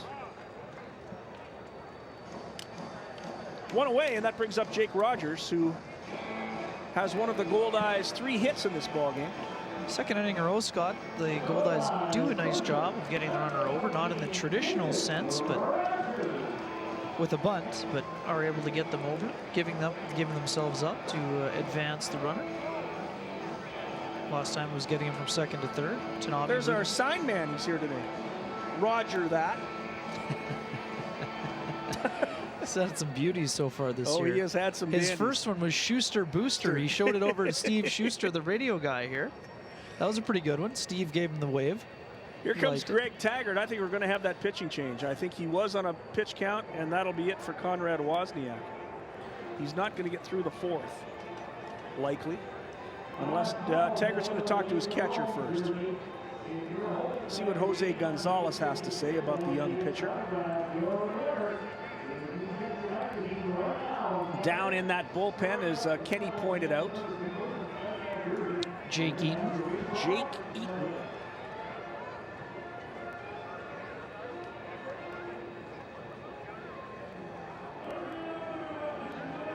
And that'll be it for Wozniak.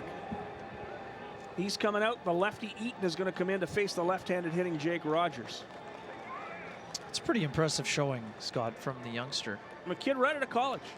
He's got a 1-0 lead as he leaves, although he is responsible for David Rome at second base. Well, he can't lose it.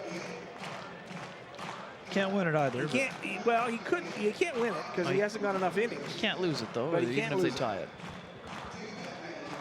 Where are we at here? We're looking up Eaton. And I don't know much about him. He's not on the Gary Southshore Railcats official roster. Another youngster.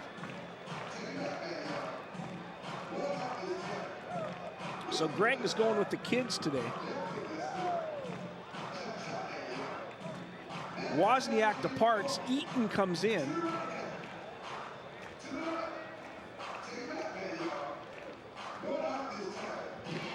Anderson University. Well, that's not one of the big ones either. In LaPorte, Indiana. Yeah, it looks like him. Yeah, I think we got the right guy. Yeah, that looks like the guy who's on TV right now. He is not on the roster, the official roster we were given. Of course, neither was Wozniak. 6'6" pitcher from LaPorte, Indiana. His major was accounting. Second team all-conference and all-tournament team for the Anderson University Ravens. So we've had a retriever and a Raven in this ball game.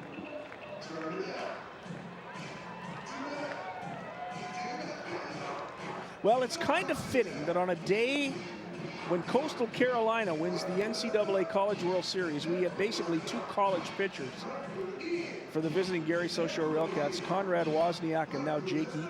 Jake Eaton was 4-3 with a 3.16 earned run average. He had 12 appearances, including 10 starts, 62 and 2/3 innings, 60 hits, 22 earned runs, 25 walks, 61 strikeouts. Gave up 1 home run, and opponents hit .255 against the 6'6" left-hander. So the 6'6" left-hander will come in to face the 6'3" left-handed hitting first baseman Jake Rogers. Rogers in this series is 1 for 8. And that 1 hit has come in this ball game. He had a single back in the 3rd inning, or 2nd inning rather, and was stranded at 3rd base. So the Goldeyes have had 2 runners to 3rd base in this ball game and have yet to score. So it's Eaton against Rogers with David Rome at 2nd and only 1 out here in the bottom of the 4th. First pitch is low and outside, ball 1. And another pitcher with the high socks, Kenny. Love it. So 2 pitchers fresh out of college, handing the baton to one another.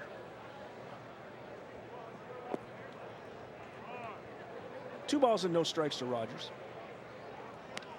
Wozniak did a tremendous job. I was really impressed. He threw strikes. He got into a little bit of trouble, but got out of it both times. And he pounded the strike zone, which young pitchers don't always do. It's true, as we're watching right now. There's Eaton's pitch, and that is drilled right into the patio once again. Lots of souvenirs down there. Rogers way out in front of that pitch. A hamburger and a baseball. Life doesn't get any better than that.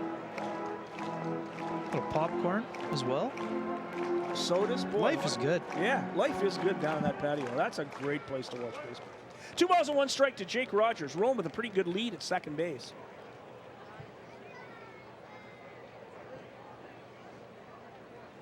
Pitch is low in the dirt. Randy Santiesteban, the 2nd baseman for Gary, is playing about 5 strides out in the left field. It isn't what you would call a shift so much, because shortstop Medeiros is still on the 3rd base side of 2nd, but wow. Still playing him to pull. Santiesteban is way back. There's ball 4. As Eaton walks the first man he faces, Jake Rogers, and here comes Casio Grider. Well, Grider has been slow out of the gate this year. He had a real good year for the Goldeyes last year. He's been sort of struggling to find his form from last season. Hitting in the 230s. Our sign man has Griders on the storm. He's dating himself all the way back to the Doors era. I love it. Good creativity. Griders on the storm. He could be a headline writer, perhaps. Probably. Eaton kicks and delivers to Casio Grider in the dirt for ball 5. So you were right. We got a pretty good show out of Wozniak because he did beat up the strike zone.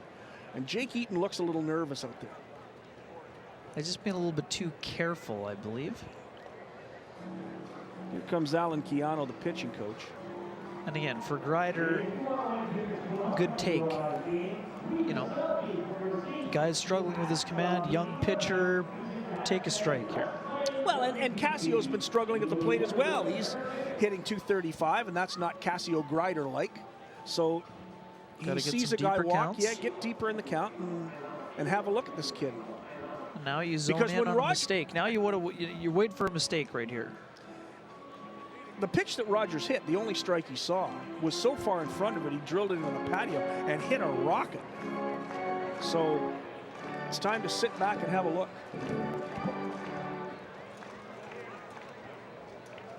Rome at 2nd, Rogers at 1st, 1 away.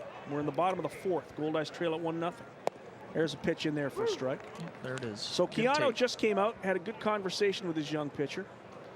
I'm sure the first thing out of his mouth is trust your stuff.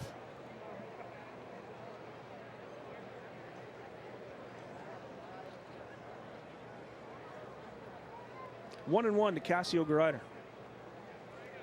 Eaton delivers, and it's pop foul out of play. So you got a good pitch to hit there, just a bit late on that one, Scott. Now he's got to protect, choke up, and Try to make some solid contact here. Greider's got good speed. He's going to be hard to double up even on a hard ground ball at an infielder.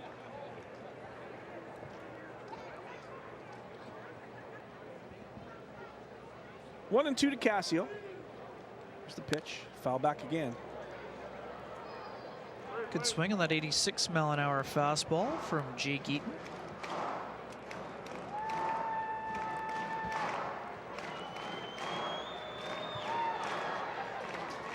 Another tight one between these two teams. Every runner, every run counts when it's the Goldeyes and Gary.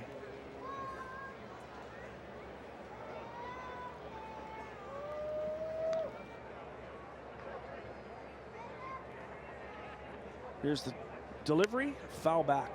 So Greider staying on top of those pitches from Eaton. That was an 88-mile-an-hour fastball in the outside corner.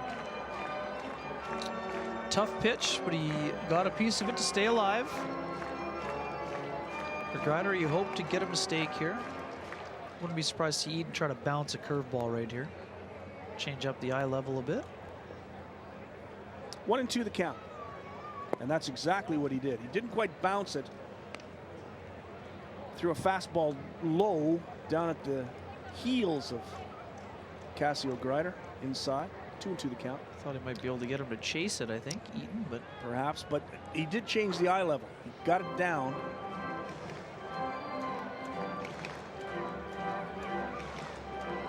And again, not surprising, guy coming out of the bullpen. He's not throwing a lot of that secondary stuff. You obviously trust your best pitch, and Eaton's best pitch is probably his fastball. Eaton gets a sign from Gonzalez. Checks the runners. Here's the pitch. Foul back again. Greider having a good at bat, stays alive.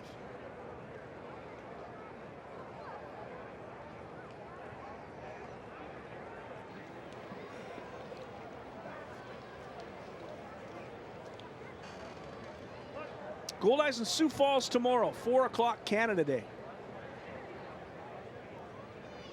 Expected to be a pretty good day for baseball. It certainly is a great night tonight. Here's the pitch, way outside, 3-2. So Greider has worked the count to 3-2 with runners on first and second. Real good at bat here for Greider after falling behind in the count. Been very patient, fouled off a couple of tough pitches. Gets himself to a full count. Be interesting to see if Rick Forney starts the runners here in an effort to try to avoid a double play.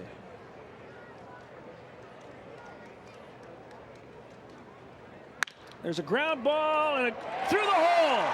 Rome rounds third. He's going to come to the plate. Here's the throw to the plate. And it's really not much of a play at all. And Greider comes through with an RBI single as David Rome scores. And we get a 1-1 ball game. So clutch hitting by Casio Greider. It's one of the best at bats we've seen Casio Greider have in some time, Scott. As we mentioned, fouled off some tough pitches and now got one up in the zone. This is a play that probably should have been made and probably was going to be an infield single. I think the only play the shortstop would have had there, Scott, for Medeiros would be to go to third to try to get the force.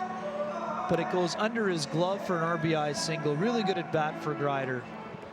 Gets himself. And a guy who's been struggling a bit, down hitting 235. He was struck out in his first at bat tonight. That's a solid at bat and an RBI single. Fourth hit of the game for the Goldeyes.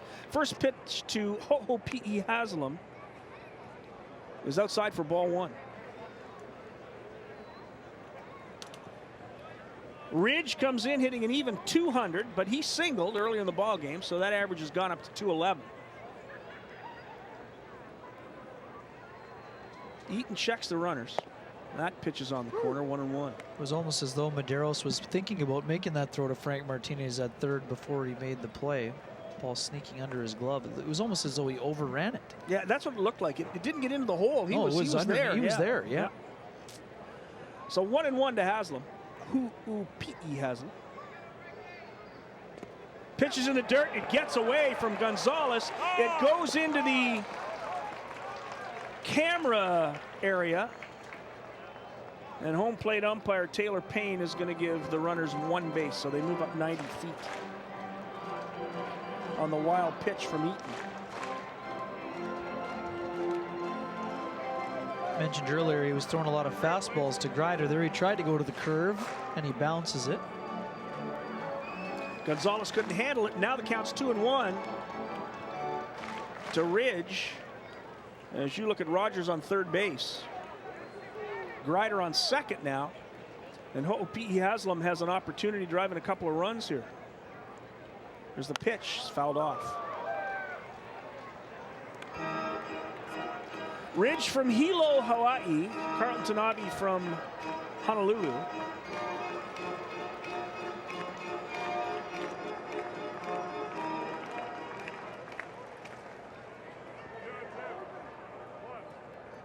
Two and two the count to the Goldeyes left fielder. Here's the pitch. Lined the other way out onto Pioneer.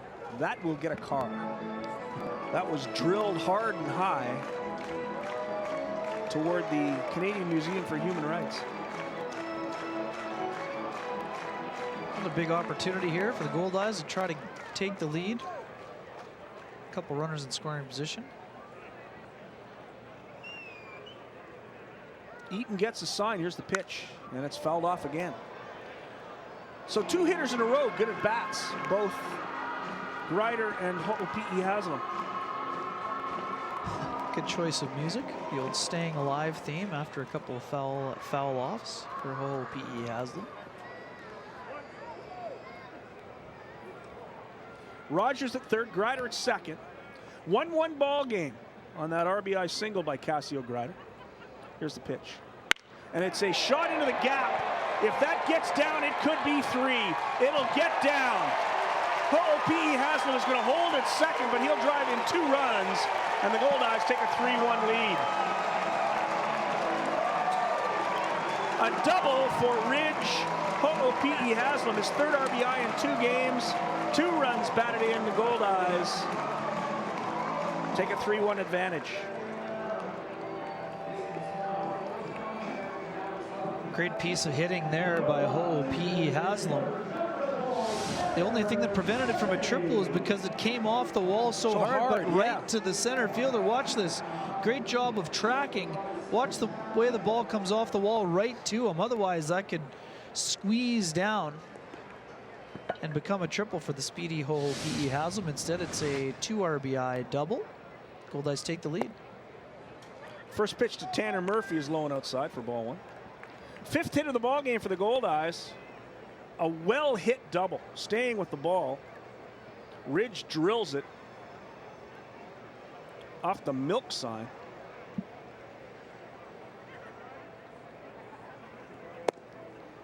Pitch misses. 2 balls and no strikes to Tanner Murphy.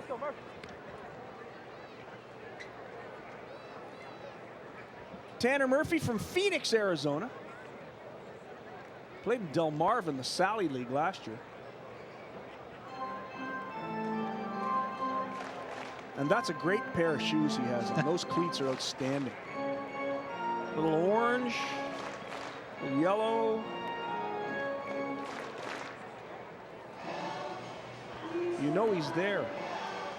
Tanabe into the on-deck circle.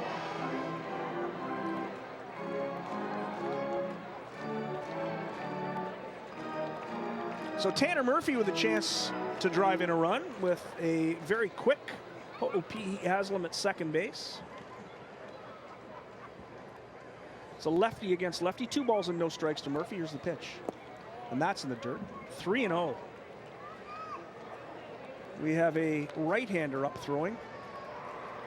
And we have a rattled left-hander, it appears. And a rattled left-hander on the mound. So we're one college pitcher looked very, very good through 3 1/3. Not so for the second one. It's been a tough outing for Jake Eaton. Pitch, whoa, and got a great throw, and Ho'opi'i Haslam.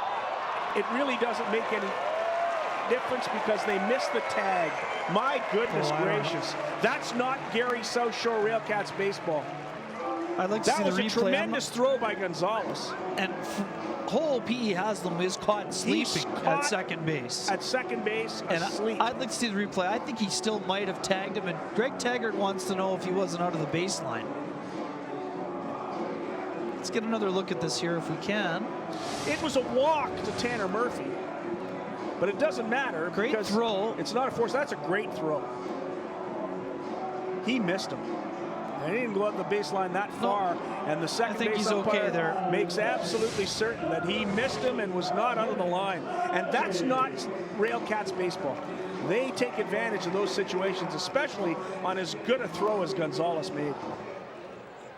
I can't say it any other way. Ho'opi Haslam is incredibly lucky there. The Goldeyes just about ran themselves out of the inning. You're right. So here's Carlton Tanabe. Gonzalez is going to come out and have a chat with Eaton.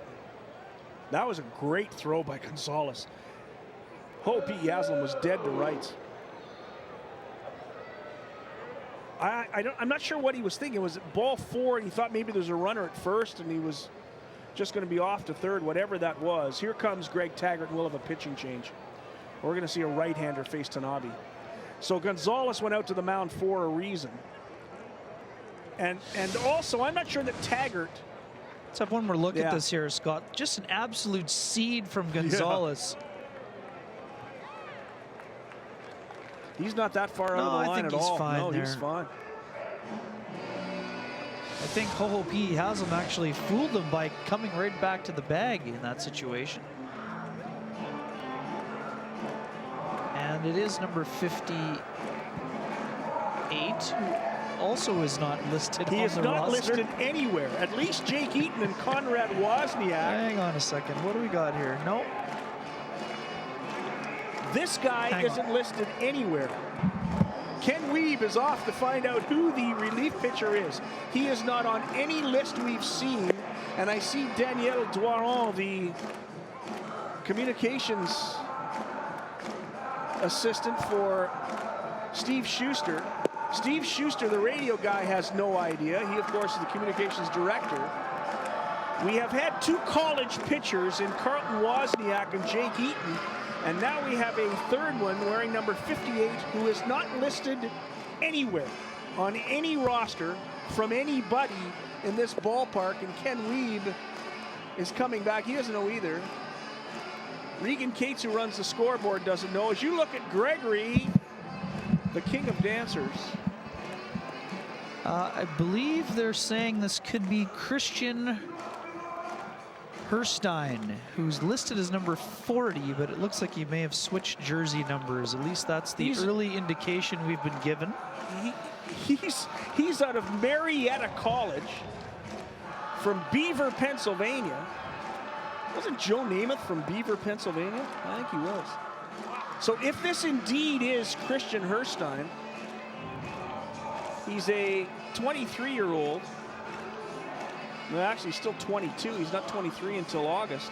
6'3", 200-pounder. And another basically college pitcher. He's been on the roster.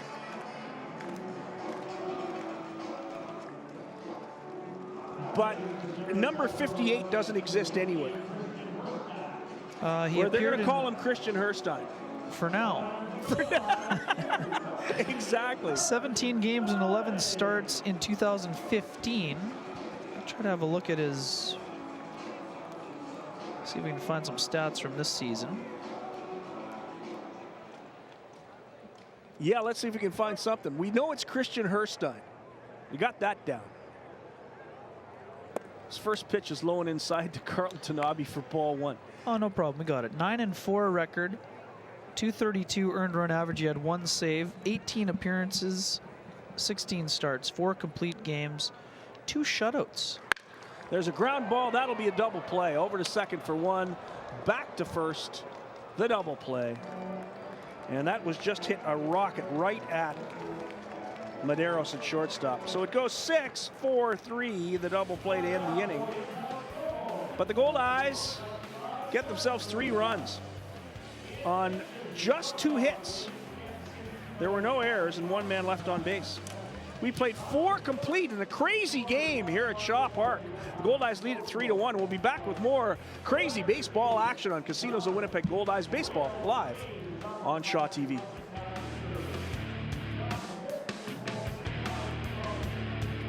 You're watching Casinos of Winnipeg Goldeyes Baseball on Shaw TV.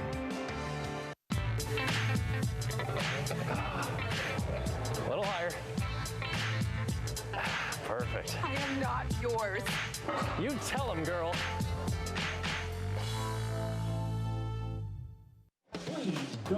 Welcome back to Shaw Park. Got some trivia question for our home viewers here watching on Shaw TV Channel 9. It's your chance to win tickets, so let's put up that trivia question right now here on our TV screen. The question is, coming into tonight's game, David Rome leads the American Association with a .392 batting average. Who holds the Goldeyes single-season team record with a .373 average, which was set in 1995? If you know the answer, tweet us at Shaw TV Winnipeg. Use the hashtag Let's Play WPG. And also, tweet us some pictures as well. We'd love to see your experience at the ballpark, or even if you're at home. It's a beautiful start to Canada Day weekend, isn't it, Scott and Ken? Well, Mike Valenti, thanks very much. I'm trying to tweet Shaw TV Winnipeg because I know the answer to that question. And I wouldn't mind winning those tickets. I can come to a couple of games, and then maybe if I come to the games, I can buy a program and find out exactly who's playing for the Gary Southshore Railcats.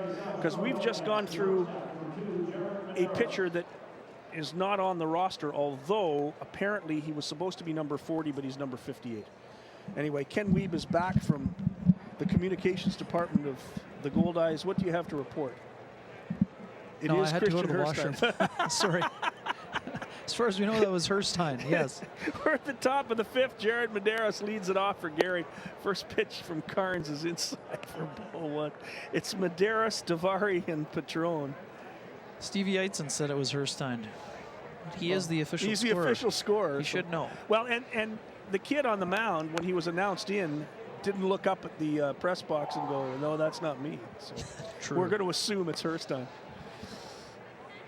And he did his job quite nicely.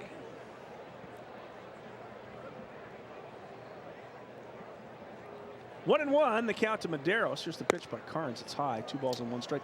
The truck just said that Mike Valenti is going to do the social media hit from the crowd, and then they're going to come back to us. And I said, why come back to us? We're not sure who's playing, actually. There's no need to come back to us. 2 and 1, the count to Medeiros. There's a line shot just off the glove of Jake Rogers, a solid single into right field. Good bit of hitting by Medeiros, who goes the opposite way. Pretty good effort from Rogers. Tried to climb the ladder. Couldn't squeeze it, though. Yeah, couldn't squeeze it. Solid single to lead it off here in the 5th inning. Goldeyes lead at 3-1, but Gary with a base runner and nobody out. And we'll go back to the top of the order and Albert Davari.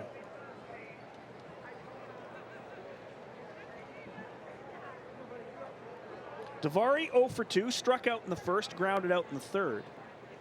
There's a ground ball up the middle, and it'll get through for another base hit. Medeiros will hold at second base. So 2 singles to open this inning against Carnes. So we get the bullpen going. Rick Forney waving a few signals down into the bullpen. Brandon Shimo. Yeah, I was going to say Brandon Shimo's getting up. He's pitched very, very well. So 2 runners on and nobody out here in the 5th. As quickly Gary mounts a bit of a rally. Bunt situation here for the Railcats with their number 2 hitter, Patron, stepping in. Forney would like to talk about it quickly. And my guess is Wes stayed third base.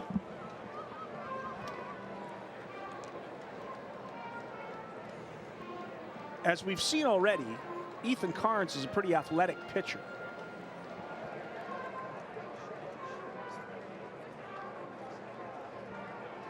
And Forney having a conversation with all of his infielders and his catcher. There's Brandon Shimo, the side armor.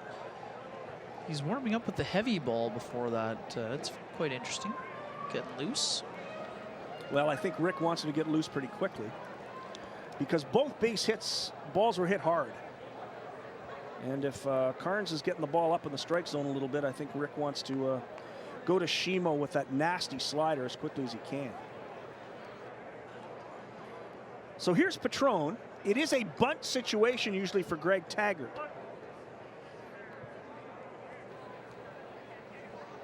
Darville in on the grass at third base. Same with Rogers at first. So the corners are in, and they expect Patron to lay it down. And that really is the modus operandi of Greg Taggart, well, regardless of the situation. Not just Greg. Down by 2 on the road with none out. 3, 4, 5 coming up behind you. I think it's pretty standard for a lot of teams, especially Gary, though, for sure. He doesn't show bunt, strike 1 on the outside corner. Interesting. Sometimes a manager will give his hitter 1 shot or 1 swing. He was taking all the way in that or 1 look, maybe situation. taking all the way, yep.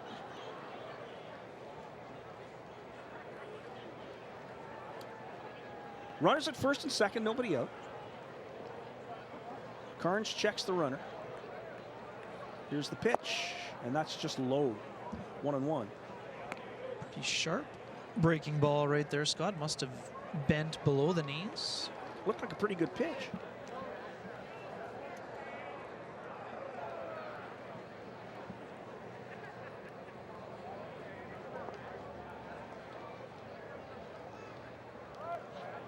In comes Rogers. Patron squares and fouls it off. 1 ball and 2 strikes. Now with 2 strikes, it's unlikely he would square to bunt, but it is Gary. And if Greg Taggart believes you can handle the bat, that was not a very good last attempt. It wasn't a very good one at all. However, having said that,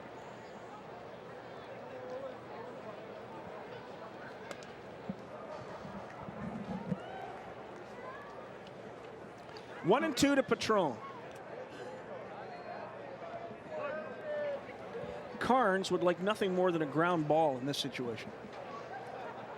Here's Carnes' pitch. Swing and a miss. He struck him out. Good pitch by Ethan Carnes. I believe that's strikeout number 3 for Carnes. First since the second inning. And here comes Rick Forney, and that'll be it for Ethan Carnes. So Brandon Shimo is ready, and Brandon Shimo is going to come in. Real good sharp breaking ball right there. Good looping curveball. Buries it into the dirt. Gets Patron swinging. So Forney's taking the baseball. Carnes is going to come out. Brandon Shimo's coming in. We got a new pitcher, Kenny. Pitching change here for the Goldeyes. Brandon Shimo, the right-hander.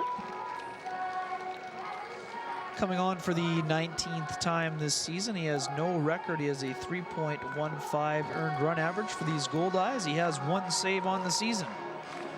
20 innings pitched, 16 hits allowed. He's allowed 8 runs, 7 of which are earned. He's walked 6, including 1 intentionally. Struck out 16, given up 2 home runs, and opponents hitting just .219 against the right-hander.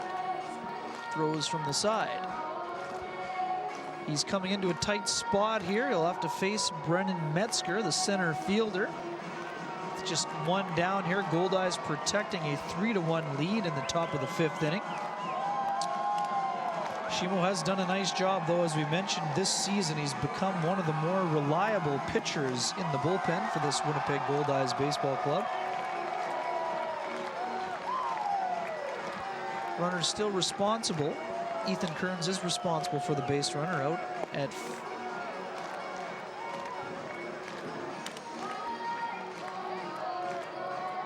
one down here, top of the 5th. Right-handed throwing Shimo will face the right-handed hitting Metzger, the center fielder. Goldeyes in a big spot here after scoring those 3 runs, trying to protect this lead. Obviously, Ethan Carnes cannot win the game as he did not go the required 5 innings, but the Goldeyes, he cannot lose it either. Goldeyes trying to get the bullpen to secure things, get out of this inning with the lead. Runners here on 1st and 2nd for the Railcats. Tanabe's going to go out and talk about it with Shimo. Talk about the signals a little bit.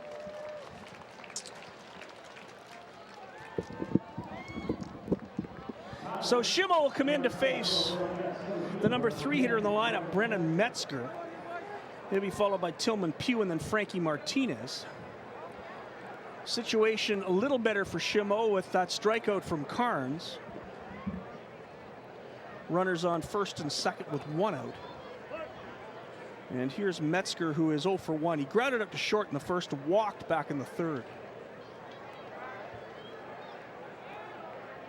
Likely to see a few of those frisbee-like sliders. Yes, and that's what he throws, and that's what Rick Forney likes about him. Reminds a lot of people of Brian Boyney. We won't say that he's as good as Boyning yet. Who No, was not quite the same velocity, I don't think. Almost perfect in the 2012 playoffs, but there's that slider, that sidearm slider for strike one. Schimel from Scranton, Pennsylvania, pitched split last season with Evansville in the Frontier League and Sussex County in the Can-Am League. 6'2", 195. Schimel against Metzger. Runners at first and second and one away. Infield at double play depth. Here's the pitch. Swing and a miss, and that slider was just perfect. It's a tough pitch to hit. And Metzger did not come close to making contact on that one. Real good late break. 2 strikes to Brennan Metzger. Curveball or slider just misses.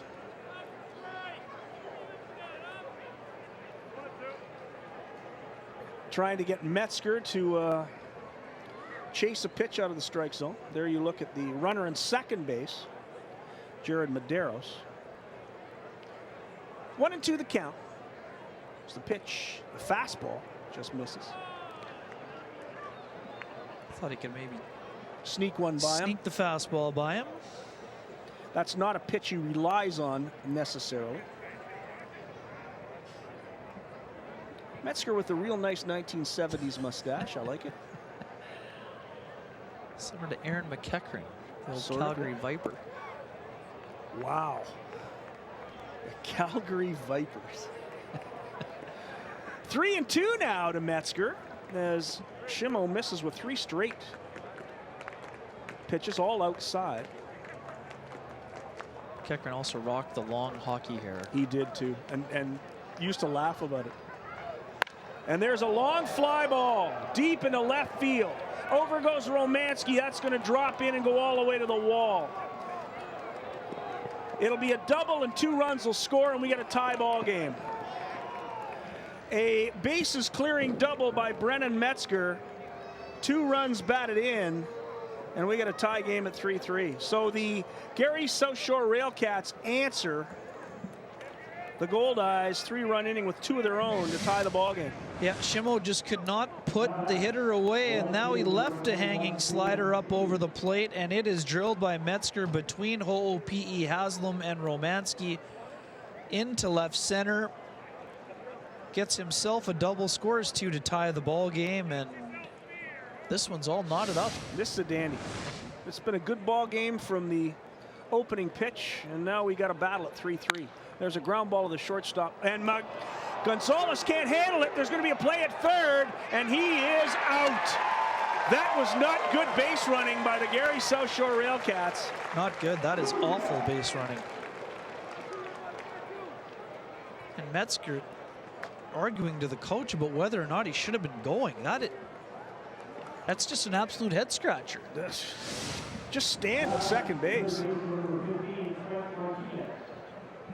Hard hit ball. Gonzalez thought it was in his glove and out. So the runner is out at third. We're going to have another look at that after this pitch here. It's a fielder's choice. So Tillman Pugh safe on a fielder's choice. He should have been safe on an error with runners at first and second, but just a bad decision by either the third base coach or Brennan Metzger. I think that's all on Metzger. I don't know where he was going. The ball never got past him. And again, we've talked about fundamentals, and now both teams have sort of run themselves. I guess the Goldeyes got lucky. Here we go. He stops, goes back, and then he goes again. Oh, that is all on Metzger, and I don't know what he saw. That's not even close. Under no circumstance should he have been going in that situation. Again, Goldeyes were fortunate that Ho'opi'i Haslam was not caught in that rundown, and in this situation, the Railcats were caught. So 2 away and a runner on first. 2 runs are in. We got a 3-3 ball game. Both teams 3 runs on 5 hits. Now Schimmel's going to try to get out of this one. And a swing and a miss. Quickly he gets strike 1 on the number 5 hitter, Frankie Martinez. Michael Gonzalez will tell you that's a play that he probably should have made. However, Pugh runs pretty well.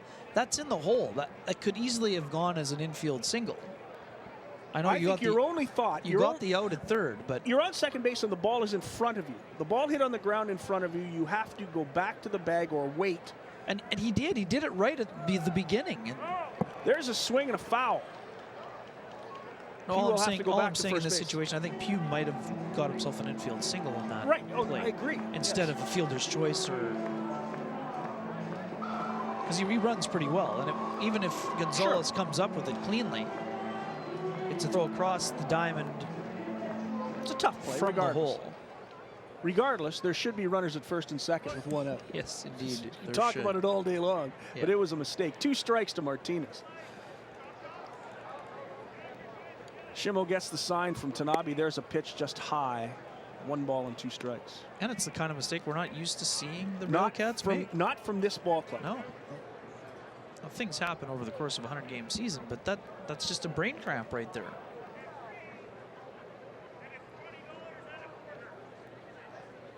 Shimo gets the sign. Tanabe sets up inside. They go back to first base and they got him. Tillman Pugh is picked off. What a great move by Brandon Shimo to pick off Tillman Pugh. Frankie Martinez gets another opportunity to come back to the plate, but 2 runs on 3 hits. There were no Goldeyes errors and nobody left on base. We got a tie ball game. It's Gary 3, Winnipeg 3. We'll be back for the bottom of the 5th. You're watching Casinos of Winnipeg Goldeyes Baseball live on Shaw TV.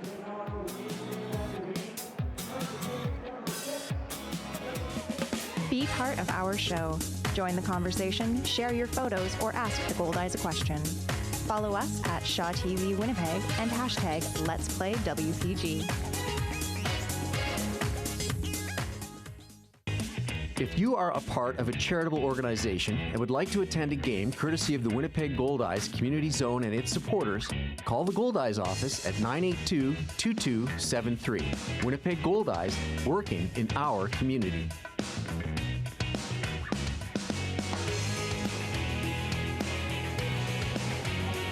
Throughout the 2016 season, the Goldeyes, in partnership with Quarks and Urban Trail, are collecting new or gently used footwear for donation to Manitoba families. Quarks and Urban Trail working towards ensuring everyone has a pair of shoes on their feet. So remember, fill up those bins at Shaw Park with all your old footwear and load them up for Manitoba families. We go to the bottom of the 5th inning for the Winnipeg Goldeyes. It will be the top of the order. Michael Gonzalez, Wes Darville, and David Rome will face the right-hander, Christian Herstein.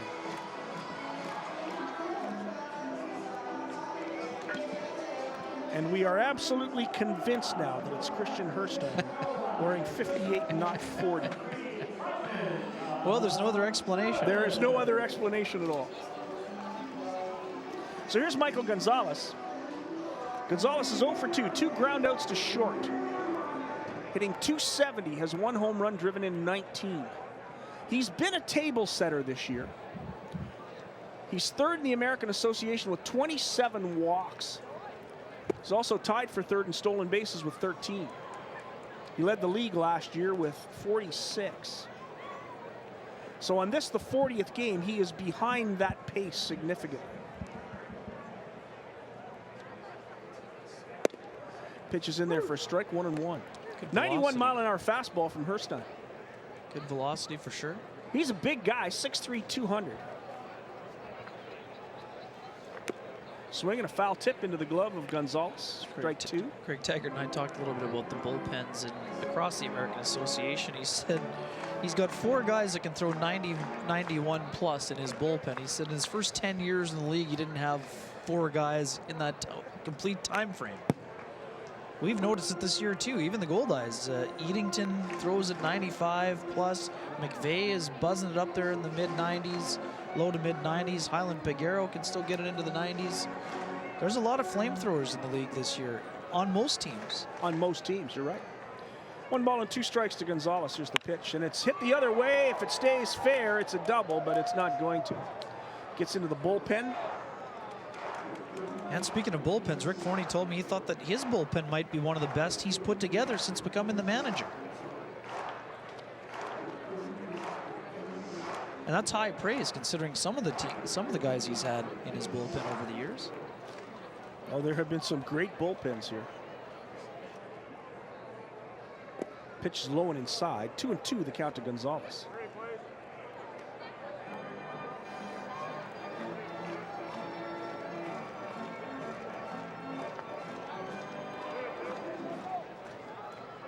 So Michael Gonzalez trying to get something started here for the Fish in the bottom of the fifth. He lines another one foul. That's hit hard. And another one that will get right into that patio. You see, that's the place to go to get souvenirs. Yeah, no doubt about that. A lot of line shots out there.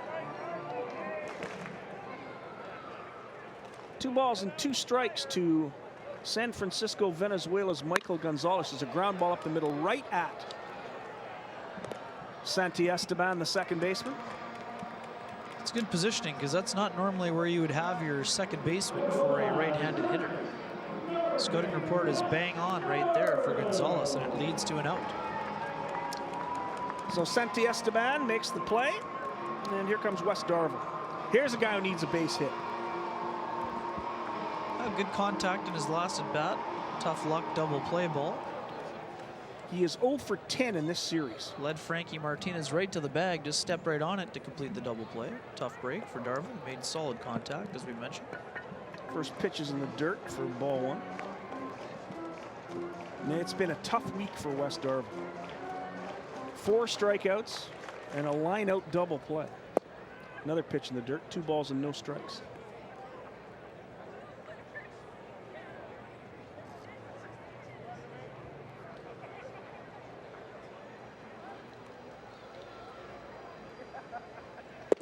That pitch misses inside. 3-0. So Darville has worked the count to 3-0.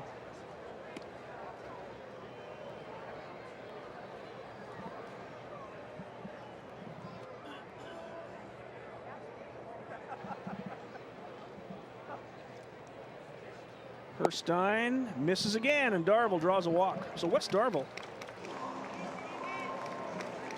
patient this time at the plate, gets himself a base on balls, and that'll bring up David Rome.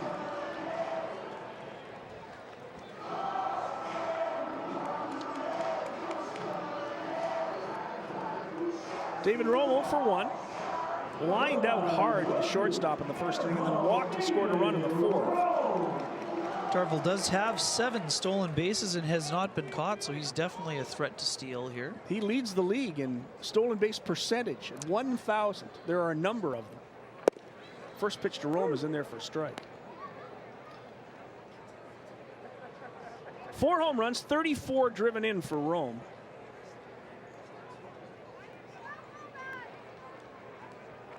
Pitch is in the dirt. 1-1. Part of what has made Rome such a good hitter this season is his patience at the plate. He's up there with a plan. He is looking for a fastball he can drive. Got 18 walks, just one of them intentional. And there's a little flare out in the right field. It'll be handled by Tillman Pugh. Routine play for Pugh. Rome didn't get all of that one. And that's 2 away. It'll bring up Josh Romanski.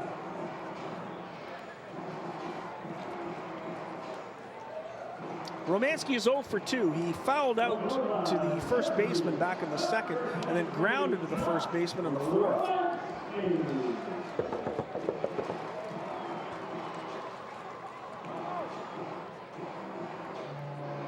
Fourth-round pick of the Milwaukee Brewers in 2008 as a pitcher. He did play in the field in college as well, but the Brewers turned him into a pitcher. There goes the runner. Pitch is low and outside, and Gonzalez can't hold it. It's a stolen base for Wes Darville. He's 8 for 8. Holds his American Association League lead. Got that uniform dirty as well. That's what you like to see.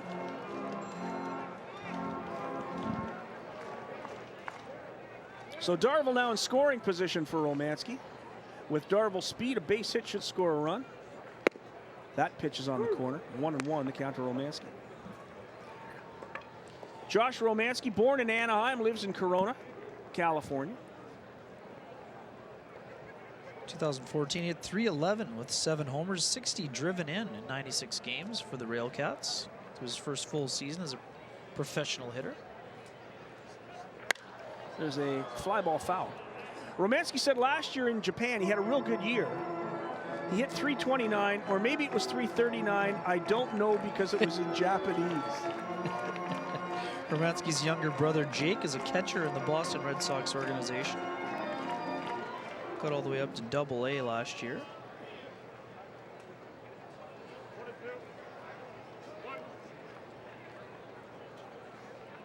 One ball and 2 strikes to Romanski. Darvill, big lead at second base. Pitch, and there's a little flare in the right field. It'll drop for a base hit. Darvill will score easily, and the Goldeyes take a 4-3 lead. So a broken bat single and a run batted in for Romanski gives the Goldeyes back their advantage, and the Goldeyes answer. 3 runs, 2 runs, 1 run. The Goldeyes lead at 4-3. Good job by Wes Darvill. Rick Forney has said it on multiple occasions this year. When the Goldeyes are working walks, it is a big trigger in terms of getting their offensive production going. Darvill works the walk, steals second. Romanski, broken bat flare, scores Darvill from second. That is a manufactured run right down to the tee right there. That was a Gary Southshore Railcat run. The Goldeyes just Railcatted the Railcats. A walk, a stolen base, and a flare. It's good baseball, though. Good job by giving the Goldeyes the lead, 4-3. Good job by Darvill, who is having himself a tough series. As you mentioned, 0 for 10, works a walk, steals second, scores on a flare. And a lot of strength for Romanski. That bat shattered. It splintered. And he got it over first baseman Jeremy Hamilton's head for a base hit. And a good answer from the Goldeyes after giving up those 2 runs in the top of the 5th to restore the lead. That can sometimes be demoralizing for a club. Pitch is low, 2 balls and a strike. It's one thing we've noticed a lot from the Goldeyes. They're a scrappy team as well. Well, and the other thing getting behind doesn't bother them. Is once again the Goldeyes score a run with a base hit with 2 outs. It's an area they really struggled in last year. Yes, they struggled a lot last year, and this year the best in the league at it.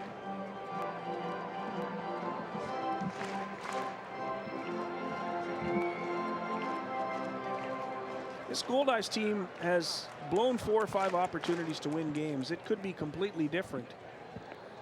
But that's what happens sometimes when you got a brand new ball club, essentially. This is a team with not a lot of veterans, and a couple of their veterans, 2 of their best veterans, aren't in the lineup because of injuries. Abercrombie and Heisler. Abercrombie dealing with the hamstring issue, and Heisler has a hip issue that has him on the disabled list. Heisler had returned to baseball activities yesterday, taking batting practice. I think Reggie Abercrombie took a few swings today in the cage as well. 3-2 counts full to Rogers. There goes Romanski, and Rogers fouls it off. Abercrombie will probably get a chance to DH before he returns to the field, I would imagine, as he deals with his hamstring problem. There you look at Josh Romanski. He had a great conversation with Romanski about Ichiro Suzuki and whether or not his combined hits to out-hit Pete Rose is legitimate. There goes Romanski, and there's it fouled off again. And Josh's thought was, well, when I played over there, I went to a number of their major league games, and their pitchers are very, very good. And he said that they're better than the hitters. And that he said, I think it's really tough for people to say that it's not equal. But they're not major league hits. But they're not major league hits. So swing and a miss. He struck him out. Great pitch by Herstein. The fastball at 90 right down the middle, and that does it for the Goldeyes. But they do answer. They get a run on 1 hit. No errors, 1 man left. We'll go to the 6th inning. Winnipeg leads at 4-3. This is Casinos of Winnipeg. Goldeyes baseball on Shaw.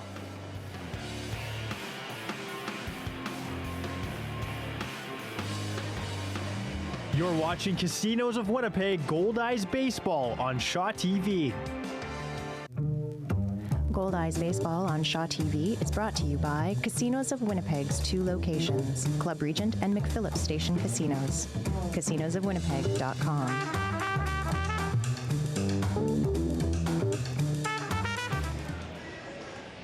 Welcome back to Shaw Park. It's 4-3 for the Goldeyes. I'm here with a fan. How are you enjoying the game tonight, sir? It's just grand. Just grand. Look at that. It's time for your saves leaders. The leaders in saves in the American Association are Ryan Rodabaugh from St. Paul. He's got 9 in first place. Frankie Reed from Wichita. He's got 8. And then from our own Winnipeg Goldeyes, Halian Pagero with 7 in third spot. The American Association saves leaders are brought to you by Manitoba Hydro. Know what's below. A free line location service is available at clickbeforeyouddigmb.com. Have your underground natural gas and electrical lines marked so you can dig safely. Back to the booth with Scott and Ken. Thank you very much, Mike Valente. The crowd, nice looking crowd tonight. Having fun at the ballpark. Halian Pagero's third in saves was 7. Boy, he'd be way ahead without the 5 blown saves. He's had a great year despite that, as number 3 in saves in the American Association. So Brandon Shimo is back for his second inning of work. This time he has a 4-3 lead with nobody on base, so he gets to start from scratch. You look at the downtown Winnipeg from our tremendous shot out in center field. Dave Neufeld. Is that Dave today? Dave Neufeld out in center. Tremendous shot. There he is. Peace and love to you too, my friend. So for the Gary Southshore Railcats here in the 6th inning, it will be Frank Martinez, who was in the batter's box when Tillman Pugh was picked off. Martinez, Jeremy Hamilton, and Jose Gonzalez. Here's the pitch by Shimo, and the bunt right at the plate. Carlton Tanabe lets it roll foul. Good job by Carlton Tanabe. He was very tempted to try to play it when it was in fair territory. It was a wise maneuver to let that ball get into foul territory before touching it. Well, when you've got an arm like Tanabe's, you feel you can throw anybody sure, out. But in that case, and Martinez is quick. He was down the line in a sure hurry. was.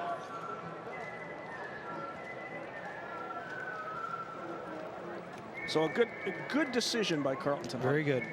But I can see when you can throw that well that you think, I can throw anybody absolutely. out.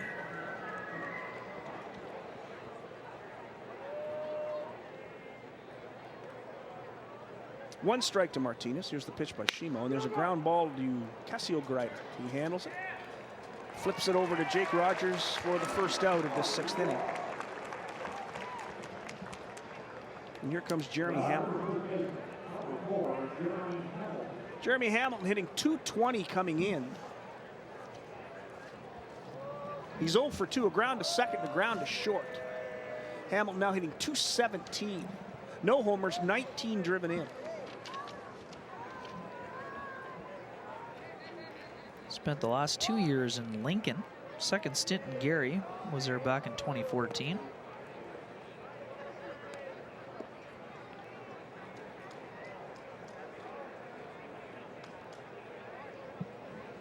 One ball and no strikes to Hamilton. 34 W's last year, pardon me.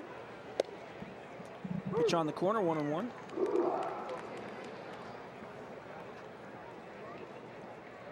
Played at Wright State in Dayton.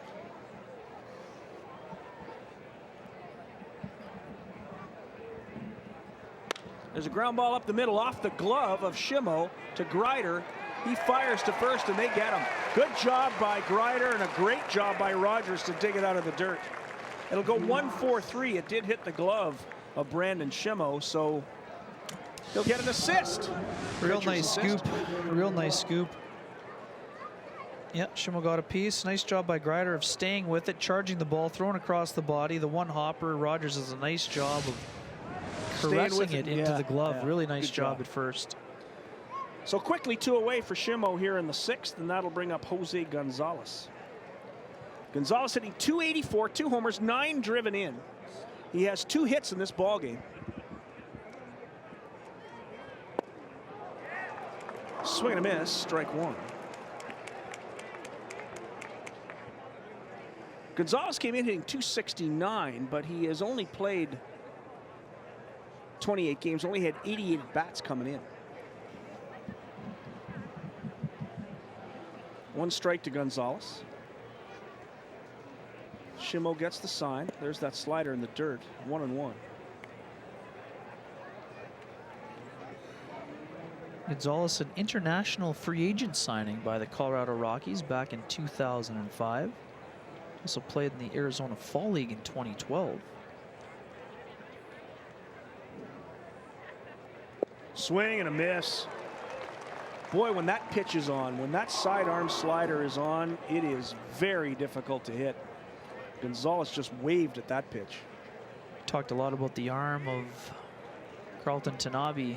Gonzalez entered this season with a 43% caught stealing rate as well. So right up there, we got two of the best throwing catchers in the league in this ball game here tonight.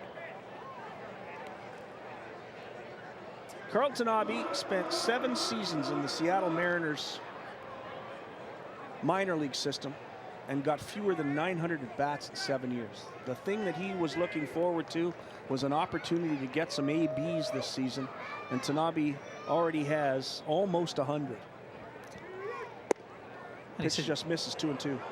Talking to him today, he's just feeling more and more comfortable at the plate. When you get those regular at-bats, it's a lot easier to sort of be in the zone and know what you need to do and know which pitches to look for. And he's taken full advantage of that extra playing time. Gonzalez reached AAA on 2 occasions with Colorado Springs in the Colorado organization. Spent last year in the St. Louis Cardinals system. There's a ground ball to Darvill at third. He fires across the diamond. They get Gonzalez. And that does it. 1-2-3 inning for Brandon Shimo. Good job in the 6th. And the Goldeyes will come up in the bottom of the 6th, leading this one 4-3. This is Casinos of Winnipeg. Goldeyes baseball live on Shaw.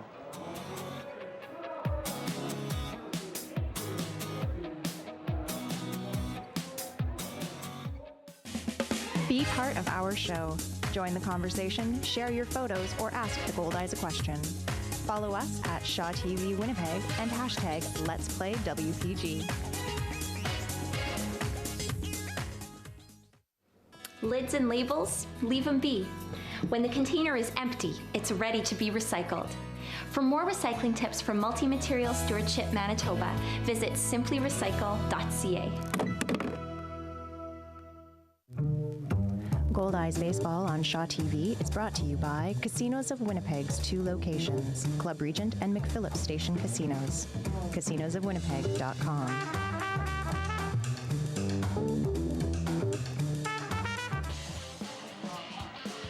Welcome back, everybody. When you're enjoying the Winnipeg Free Press Sky Suite level here at Shaw Park, stop and relax in one of 3 Lazy Boy home furnishings and decor comfort zones. Each is fully furnished with the latest Lazy Boy furniture. Lazy Boy Furnishings and Decor, located at 1425 Ellis Avenue.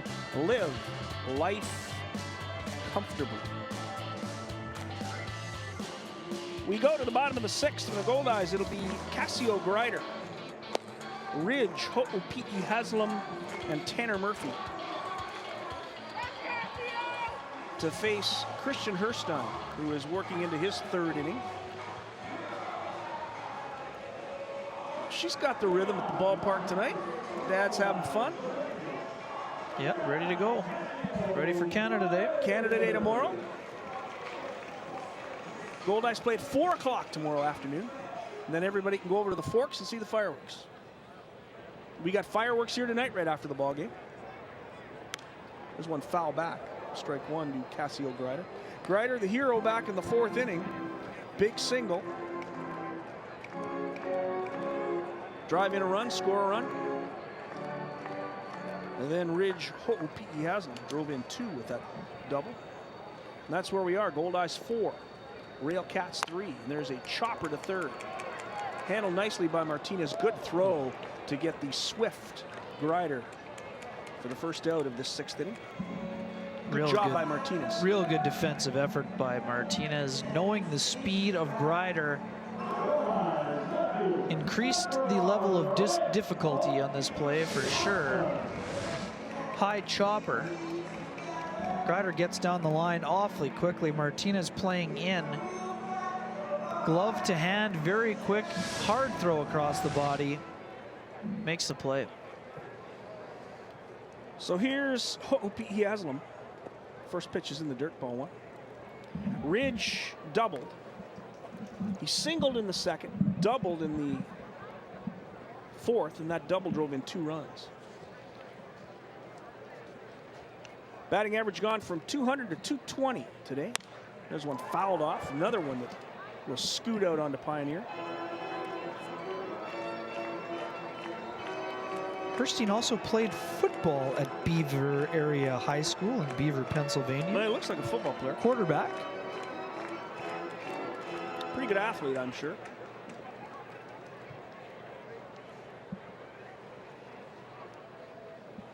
Swing and a miss.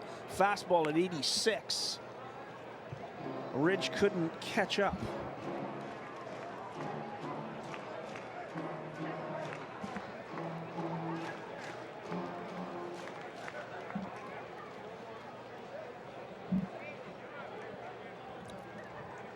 One and two. The count, swing and a miss, struck him out. Fastball, inside corner. Gets hold P.E. Haslam with the second out of the inning, and that'll bring up Tanner Murphy. Murphy is fouled up and walked, 0 for 1 today.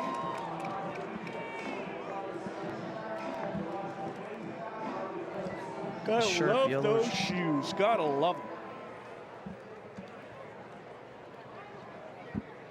Shadows are gone, so are the sunglasses. There's a little fly ball into center field. Could be a tough play. Coming on hard is the center fielder Metzger. He makes the catch, and the Goldeyes are down 1-2-3 in the 6th. So a quick 6th inning all around for both pitchers. Schemo and Herstein have settled in. Winnipeg leads at 4-3. We'll go to the 7th. This is Casinos of Winnipeg. Goldeyes baseball. There's downtown Winnipeg shimmering in that late sunlight. What a beautiful night here in the capital city.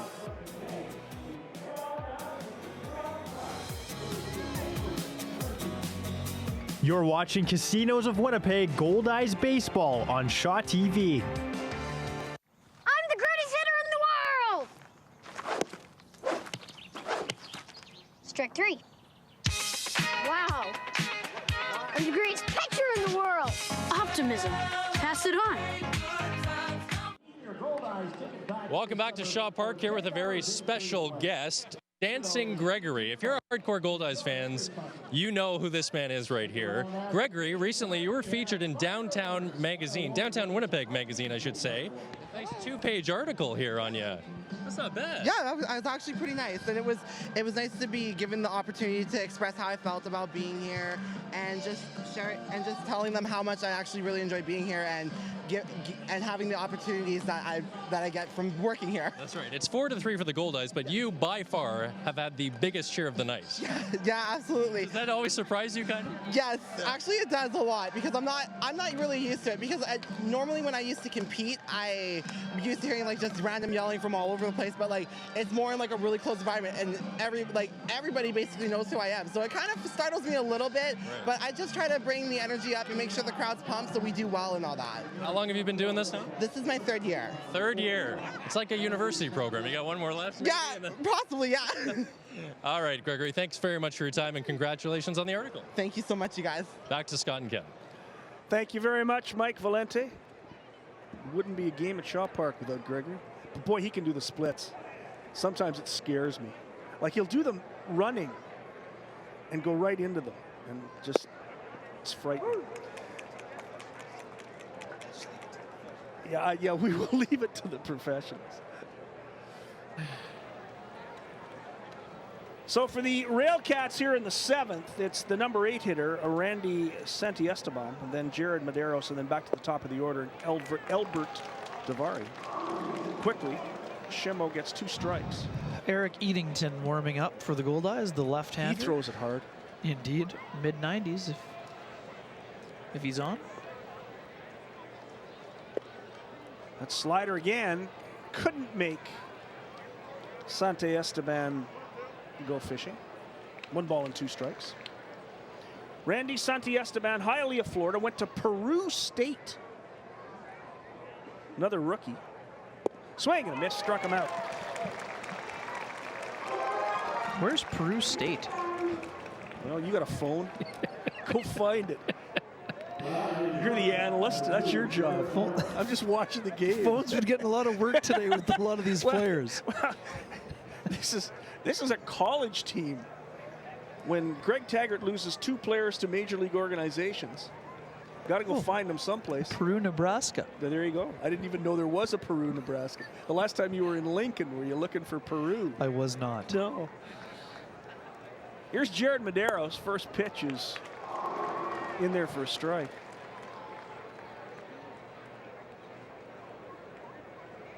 Goldeyes lead at 4-3. We're in the top of the 7th. Final game of this 3-game series, the rubber match between these two clubs. Pitch on the corner. 0-2 quickly. Shimo comes out with his best stuff here in the 7th with Eric Eadington throwing. We'll probably see Highland Pagero in the 9th.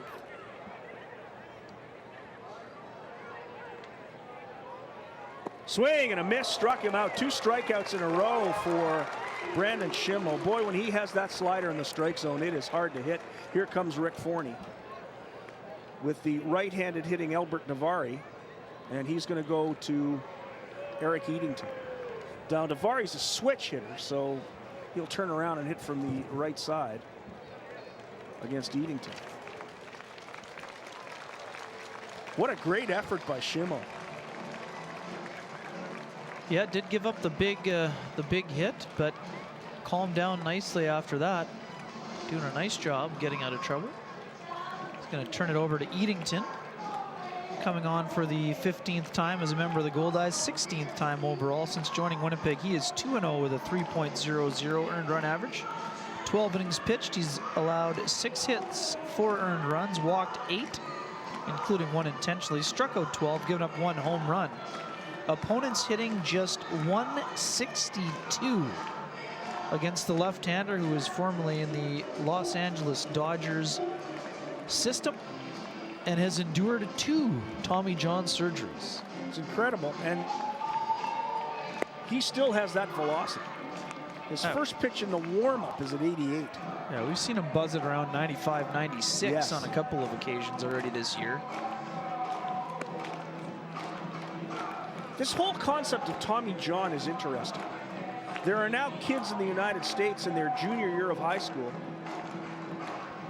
just going to get Tommy John. Yeah, that wasn't the case for Eadington, though. It was Not a in tough his case. fight. His He was did it an once injury. in college, and then with the Dodgers organization, it was a bit crushing for him at the time, but he worked hard and worked his way back. And What are your thoughts on getting an operation like that on purpose? oh, it's ridiculous. No one should do it. It's for the off chance you might gain a mile an hour or 3. Come on, it's absurd. Philosophical question. You don't need it, but you're going to get it to try to get that extra velocity. Is there a difference between that and performance-enhancing drugs? Well, if you need it, you need it.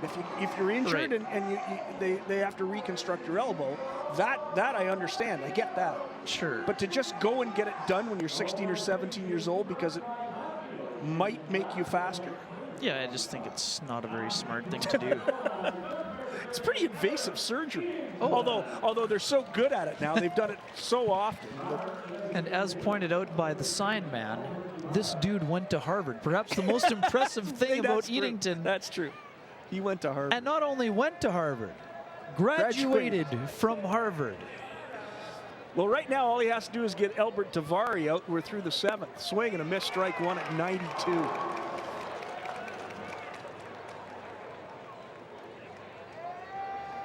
Eric Eadington, as Kenny pointed out, has pitched very, very well for this team. There's one right down the middle at 93. Well, you get a left-hander with that kind of velocity. You got to wonder, despite... Well, it's just a matter of if he can stay healthy, I think. I think you're right. He's going to get another shot next year in spring Sure training. he is. If There's not 3 earlier. pitches, and that was it. Two Goldeyes pitchers strike out the side in the 7th. Shimo gets 2 of them. Eatington on 3 pitches takes out Davari. No runs, no hits, no errors. Certainly nobody left on base as you look at Eric Eatington. Goldeyes will go to the bottom of the 7th, leading this one 4-3. This is Casinos of Winnipeg Goldeyes baseball live on Shaw TV.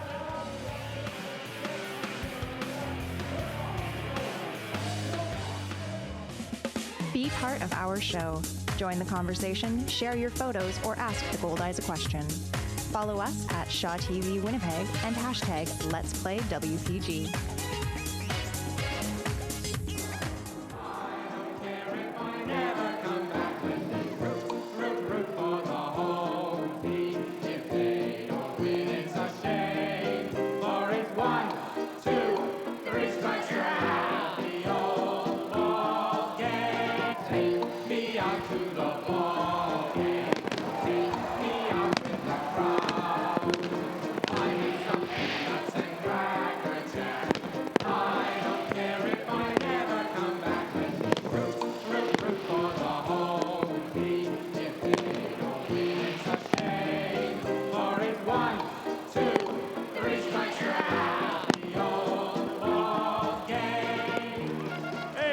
Great job by Goldie and the Goldeyes. Tremendous hard-working crew. Brought to you by the Dugout, the Goldeyes Souvenir Store. 2 locations to serve you right here in Shaw Park. Those fan services kids are tremendous. Had a great night tonight. We tested the fireworks. Looks like it's going to be a good show. I'm a little worried when some of that afterburner goes into the trees out by the river. So here's Tanabe to face Herstein. It'll be Carlton Tanabe, Michael Gonzalez, and Wes Darville here in the bottom of the 7th inning.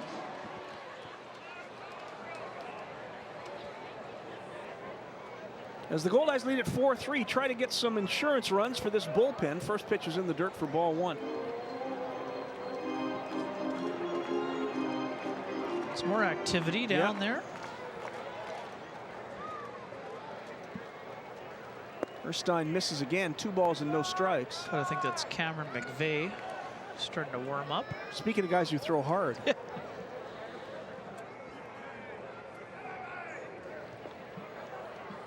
There's some live arms down there. There really are. And that Eatington performance, 3 pitches, 3 strikes, 1 out.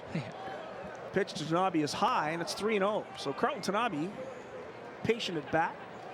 He's had a nice day. Hit into a double play, but did walk. But he's done a great job behind the plate. And he's becoming a tremendous receiving catcher in this league. And we know what kind of a gun he has for an arm. Swing and a miss. Suddenly 3-0 becomes 3-2.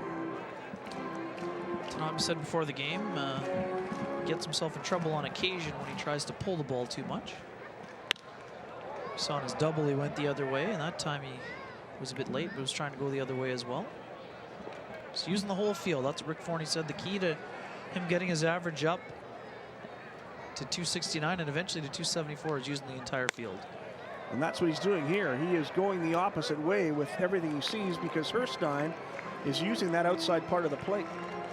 Nice catch by a fan. Souvenir again down near that patio area.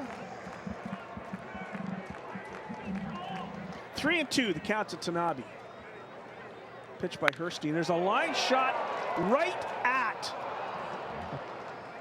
at the left fielder, Matt Patron. He hit it hard, hit it right on the nose, but it sailed right at Patron out in left field. And there's 1 away here in the 7th. He's hit the ball hard all 3 times. Kind of almost handcuffed Patron there. Those line shots right at you are sometimes a little more difficult than you expect because you're suddenly wondering if it might be sailing over your head. Patron was able to haul it in though for the first out of the inning. Here's Michael Gonzalez. First pitch is high, ball 1. Gonzalez hitting 269 now. He is 0 for 3 tonight. Ground out to short, ground out to short, and a ground out to second. Pitch on the inside corner, 1-1. As we have pointed out, Gonzalez born in the same place as Luis Allen. San Francisco, Venezuela.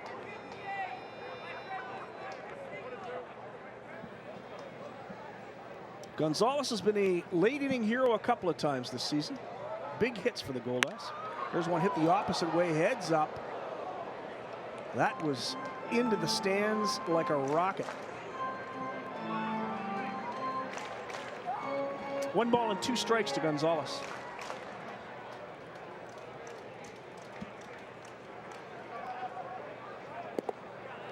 Swinging a miss. Gonzalez is thrown out at first base. So it'll be a strikeout, 2-3, if you're keeping score at home. And here's Wes Darville. 2 down here. Had a nice opportunity to visit Great American Ballpark in Cincinnati for the first time, Scott, on Monday.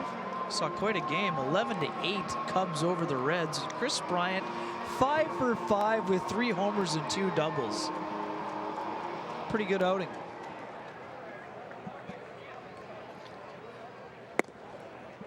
And just missed the Pete Rose jersey retirement on Sunday. That would have been something else to see. Pete Rose Jr., the former Goldeye, managing the Wichita Wingnuts this year. We'll be excited to see him in Yes, in we August. will. There's a pop-up in the infield. Jeremy Hamilton makes the call, makes the catch, and that's it for the Goldeyes in the 7th. So both these bullpens look pretty strong. 3 up, 3 down for Winnipeg in the 7th inning. Before we go to break, are we going to Mike Valente? Has Mike got something going?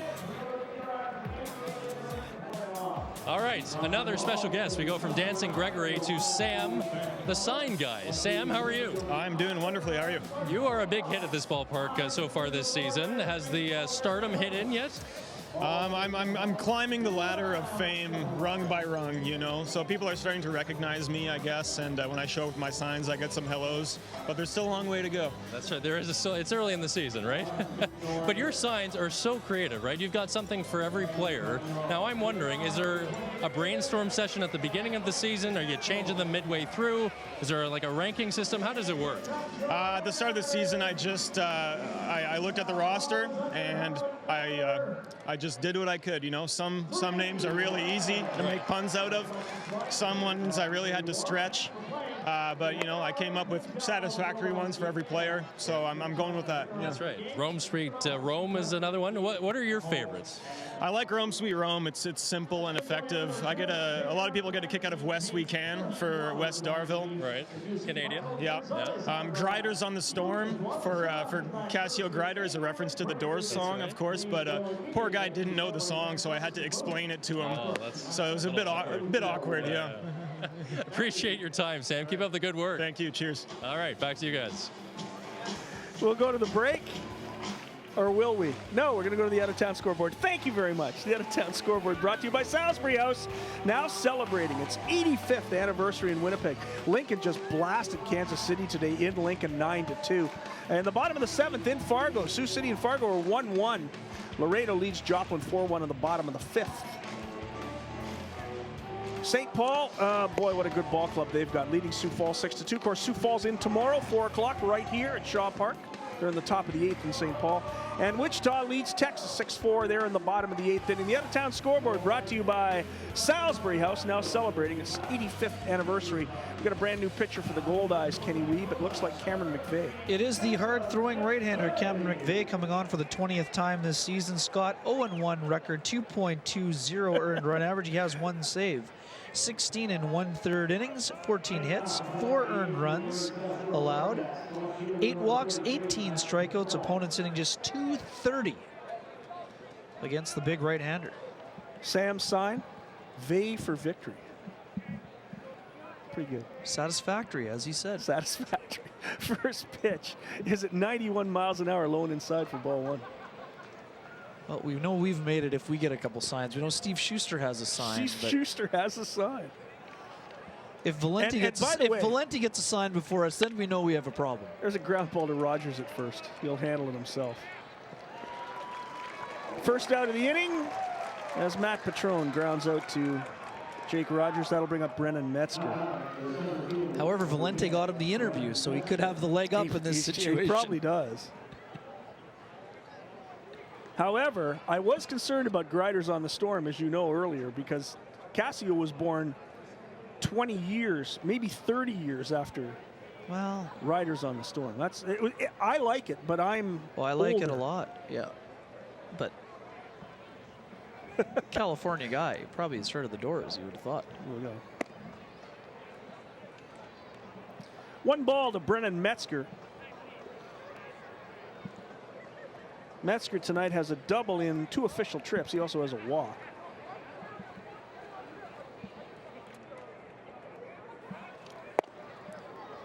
Two balls and no strikes. McVeigh's fastball at 86 is low. Taylor Black, the right-hander, warming up in the Railcats bullpen. Player wearing the right jersey this time. An obvious bonus. It's nice to have, that's a bonus. I won't be scouring the internet for this next pitcher. I believe he actually has statistics this season. Ball 3, so McVeigh, 3 fastballs. That one was at 95, but just low. Counts 3-0 to Metzger. You see that split-fingered grip. That's another one of the great pitches that McVeigh has used very effectively out of the Goldeyes bullpen. There's a pitch right down the middle at 92 for a strike.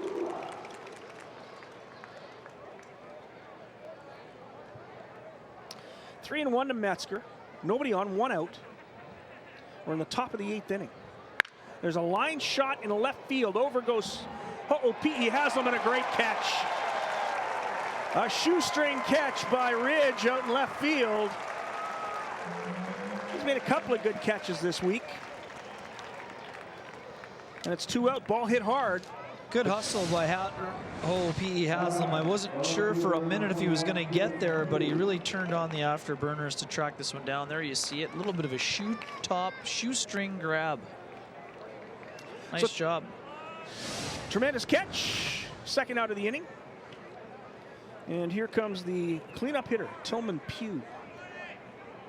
First pitch from McVeigh, swing and a miss.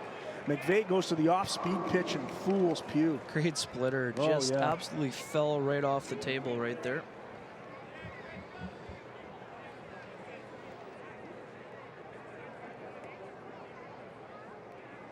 One strike to Pugh. Fastball fouled off. Quickly, McVeigh gets way ahead at 0-2.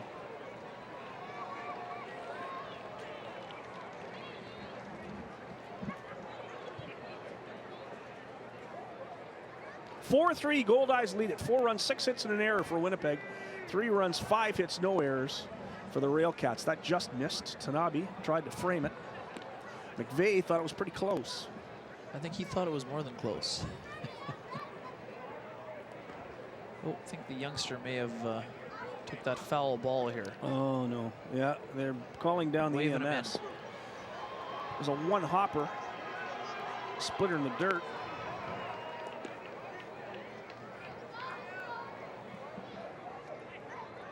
Two and 2, the count to Tillman Pugh, the right fielder for Greg Taggart's Gary Southshore Railcats. 2 away here in the 8th. Curveball inside. Counts full. So the off-speed pitch up and in. McVeigh gets the sign from Tanabe. Fastball, swing and a miss. He struck him out. Another 3 up, 3 down inning for this Goldeyes bullpen, and that's 3 in a row. Nothing across for the Railcats in the 8th. We'll go to the bottom of the 8th inning. Winnipeg leads at 4-3. This is Casinos of Winnipeg Goldeyes baseball on Shaw.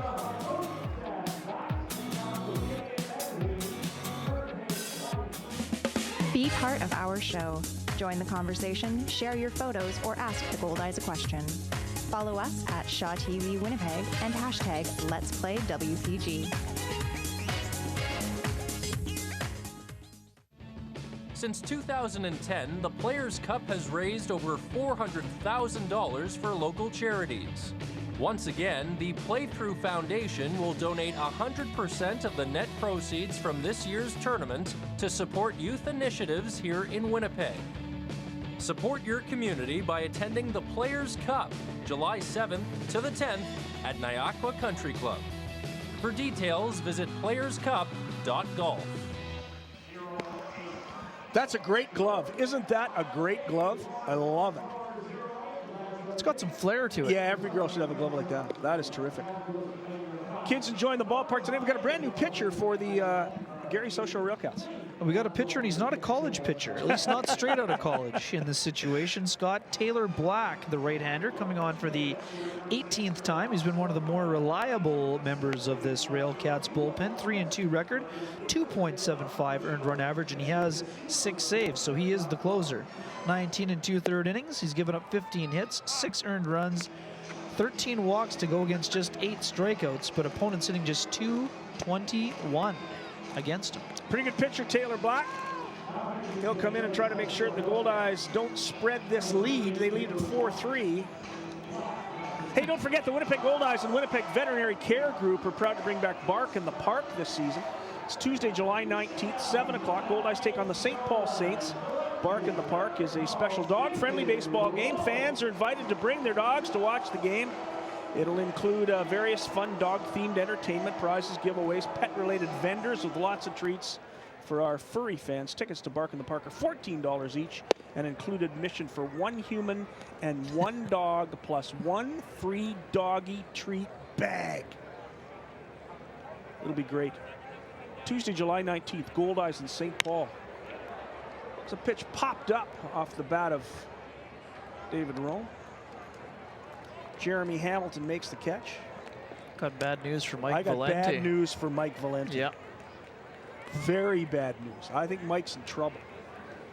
Rick is not going to be happy with Mike. The 13-game hitting streak is probably over. It's in serious jeopardy, barring a large rally. I'll tell you what, Rick hopes it's over on the one hand because he would like to see Highland Pagero put down the Railcats 1-2-3 in the 9th. He would prefer not to give David Rome another shot. Unless they have a bad round inning here, I guess. But I suppose.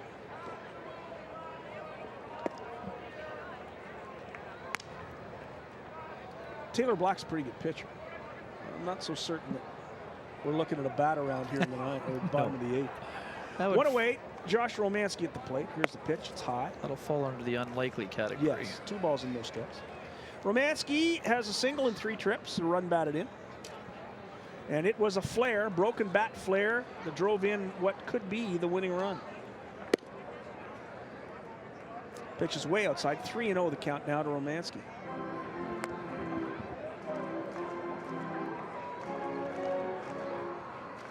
Four runs, 6 hits, and error for the Goldeyes. 3 runs, 5 hits, no errors for the Railcats.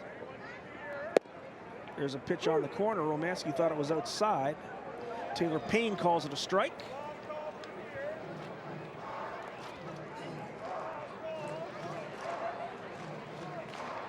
Don't forget, Goldeyes tomorrow, 4 o'clock. 4 o'clock start on Canada Day. There's one chopped foul. Oh, he called it fair. The spin on it brought it back. It was a fair ball. Yikes. And Romanski is out at first. And Romanski had a little word for the home plate umpire on the 3-0 pitch that was called the strike as well, I believe. I think he was more upset about that than the ball spinning back into fair territory. Let's have a look at this one. A lot of top spin. Yeah, Romanski had no idea it had side spin as well. Oh, yeah, that's definitely fair. And Jake Rogers grounds out to the pitcher. Boy, that was a quick inning. You could say that again. Nothing across for the Goldeyes. The middle of the lineup goes down 1-2-3 in the 8th. We're going to go to the 9th inning. This is a game that was kind of dragging early and is now just sped right up. It was fast at the beginning, though, too. Weird.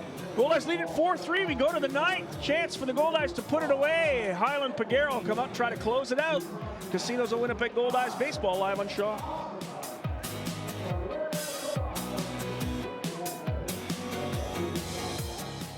You're watching Casinos of Winnipeg Goldeyes baseball on Shaw TV. Time now for your slide of the game, brought to you by Manitoba Public Insurance. Don't let distracted driving take you out of the game. Texting and driving is illegal. Could cost you a $200 fine, 2 demerits, or your life. Please don't text and drive. A message from Manitoba Public Insurance and your Winnipeg Goldeyes. Kenny Reed, what's our slide of the game? Well, back in the 5th inning, Scott, after a 1-out walk, Wes Darville gets himself a good jump and steals his 8th bag of the year with that head-first slide after the ball was bobbled by Jose Gonzalez for Darville. 8 for 8. Perfect in the stolen base attempts and successes. This season, that's our slide of the game. Terrific. Thanks, Kenny. Slide of the game brought to you by Manitoba Public Insurance. Don't text and drive. A message for Manitoba Public Insurance and your Winnipeg Goldeyes. We go to the 9th inning. Trying to move up in the saves leaders category is Highland Pagero. Tell us about Highland. The right-hander, who's known for his slider, coming on for the 18th time. Scott, 2-3 record, 5.19 ERA. He has 7 saves. 17 1/3 innings pitched, 20 hits, 10 earned runs allowed, 11 walks, 3 of which are intentional, 21 strikeouts. He has given up 1 home run. Opponents hitting .274 against the former big leaguer. So Highland Pagero will come in to face 3 tough hitters. The number 5 hitter, Frank Martinez, the number 6 hitter, Jeremy Hamilton, and the veteran who went to AAA, Jose Gonzalez, the catcher. So it's not going to be an easy 9th inning for Highland Pagero.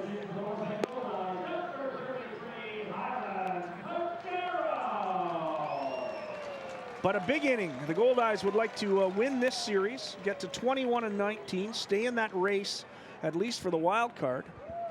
Although, as you know, the St. Paul Saints are pretty good. They're 27-13. Goldeyes trail by 6.5, and the Saints are winning tonight. Fargo's at 22-15. They're 3.5 back. Goldeyes are 20-19. In the race for the wild card, right now, the Goldeyes and Laredo, the defending league champions, are in that battle with Fargo. So it's Fargo, Winnipeg, and Laredo. And the Goldeyes trail Laredo right now by 2 full games. So a win is pretty important. First pitch is in there for a strike to the switch hitting Frank Martinez, hitting left-handed now against the right-handed pitching Pagero. Pagero went right at him with that 92-mile-an-hour fastball. Now you can expect a slider. Sliders in the dirt, 1-1.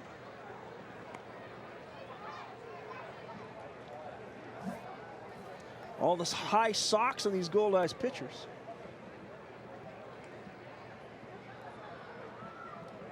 Pagero gets a sign from Tanabe. That's high and outside. 2 balls and 1 strike.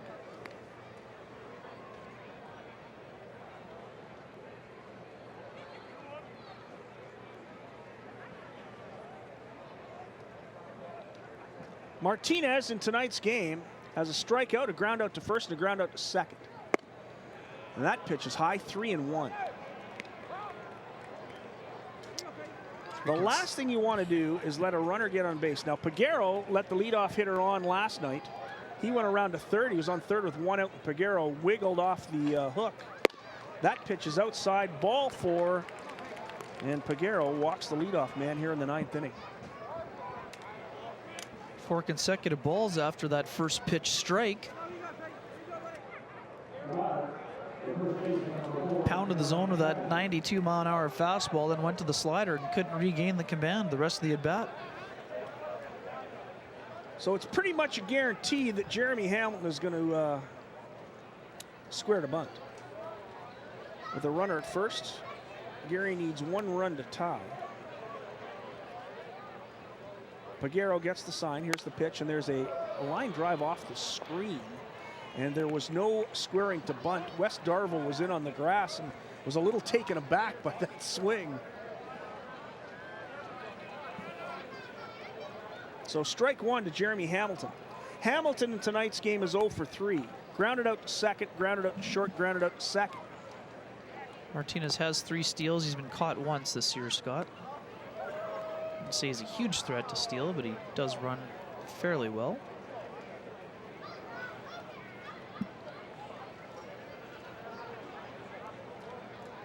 Pregame gets the sign. He goes to first base. Want to keep Martinez as close to that bag as he can.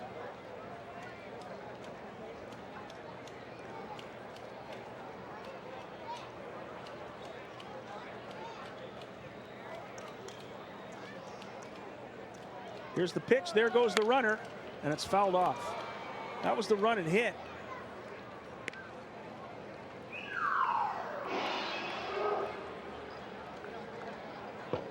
Two strikes now to Hamilton. Martinez was off. Hamilton had the green light.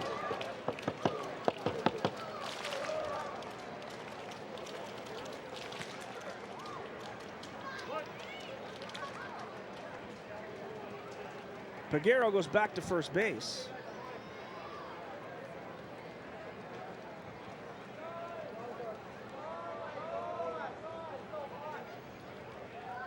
Big lead for Martinez at first. Here's the pitch.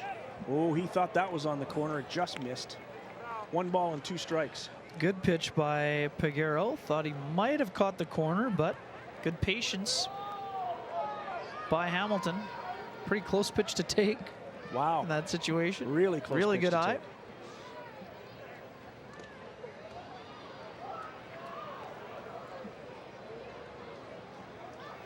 Pregame still working on Martinez at first. As you look at Frank Martinez, the third baseman. 1 ball and 2 strikes to Jeremy Hamilton.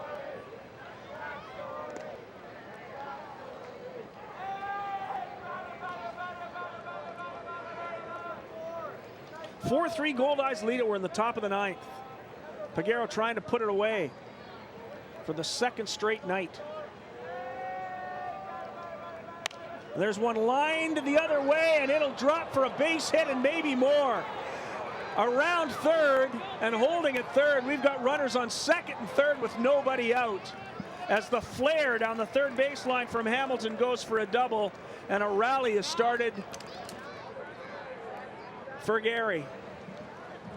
And Paguero's a guy who has blown 5 saves already this year, and unless he can get off this hook, it's going to be 6. Hamilton just goes down and gets it. It's a pretty good pitch at the round the shoe tops. Flared over Darvill's head by Hamilton. Good hustle to get himself to second base and into scoring position here. Nobody out. The Goldeyes will have to pull the infield in and try to cut off that tying run. So here's Jose Gonzalez. Gonzalez has an infield single and a single in 3 trips. There's Paguero's pitch, fouled off, strike 1.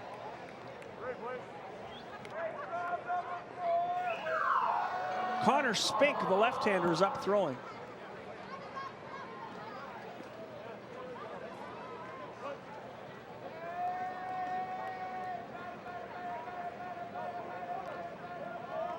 Pregame checks the runner. There's the pitch low. They check with the first base / second base umpire to see if Gonzalez had gone around. He had not. 1-1 the count. Good take by Gonzalez, evening the count. Swing and a miss, strike 2. 1 ball and 2 strikes to Gonzalez. That time he buried the slider. Scott took a little bit off it. It was only 80 miles an hour, and that one dipped pretty late. Really good late movement and got Gonzalez out in front. Pitch. Runners in second and third. Goldeyes lead by 1. We're in the 9th.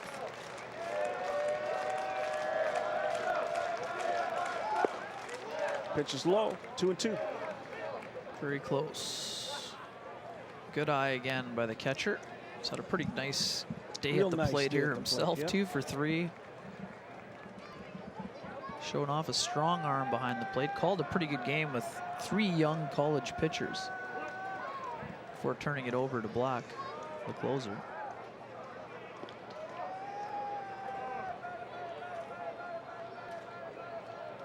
Counts 2-2 to Jose Gonzalez. Martinez is at third. Hamilton at second. 2 speedy runners on the pass. Here's the pitch. Swing and a miss. He struck him out. Pregame gets the first out of the inning. Wonder if they might consider the intentional walk here to set up the double play, Scott. I think that's what this discussion might be about. We've got the number eight hitter. Yeah, I don't know. Maybe you might just go right at him. 0 for 2, hit by a pitch. It's Santi Esteban, as we'll look at this strikeout pitch by Pagero. Might have been out of the strike zone. I think it was a slider that was up. It was a bit pretty flat. I don't think it was a fastball. It might have been a cutter. A little bit on his hands, though. Pretty no, it was tough good pitch to hit. For sure. But it wasn't the big movement slider that we've seen, and the velocity suggested it wasn't a fastball. Oh, we got a pinch hitter happening here as well. Alex Scott. Crosby is coming in a pinch hit for Randy Santi Esteban. Alex Crosby.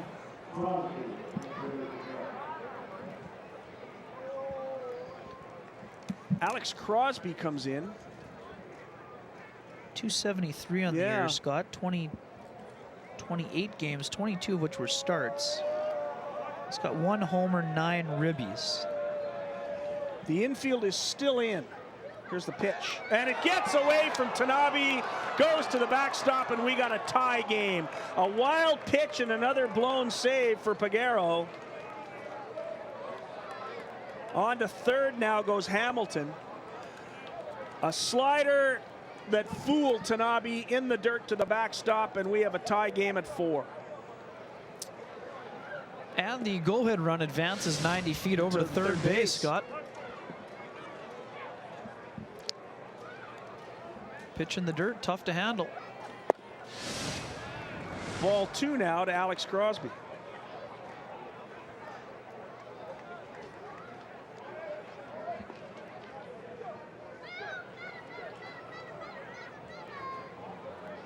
There's a ground ball up the middle, base hit.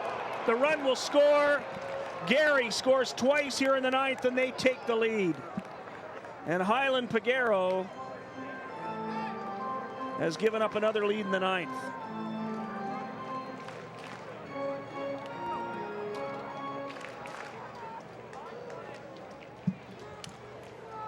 Well, Railcats just didn't, just took full advantage. Leadoff walk.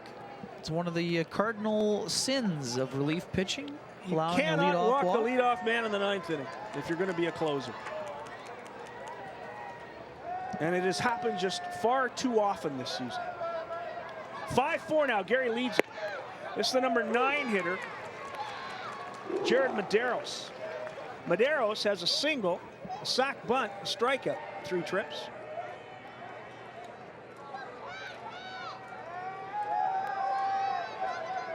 There goes the runner. The throw by Tanabe was too high, and it's a stolen base for Crosby.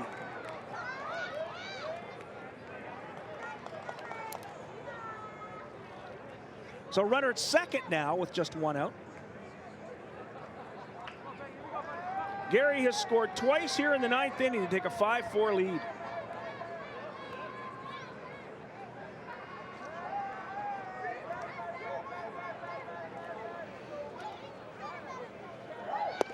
Pitch right down the middle for a strike. 1 and 2 now to Medeiros.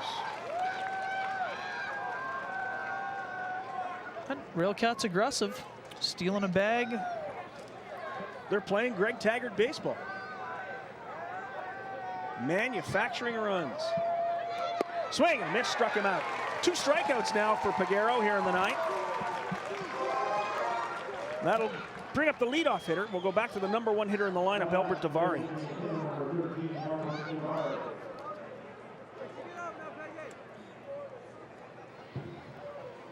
What an effort by Crosby coming off the bench, gets himself a big base hit, aggressively steals second base as the Railcats look for some insurance. Swing and a foul tip into the glove of Tanabe for strike 1.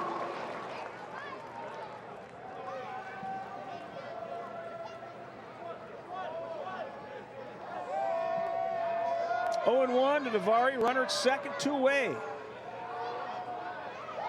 There's a ground ball to the third baseman, Darvill. He handles it, fires across, and that'll do it. But the damage is done. 2 runs on just 1 hit. Correct that, on 2 hits. There was a double and a single. There are no errors and 1 man left on base. We'll go to the bottom of the 9th. Gary has taken the lead, 5-4. It's Casinos of Winnipeg. Goldeyes baseball live on Shaw.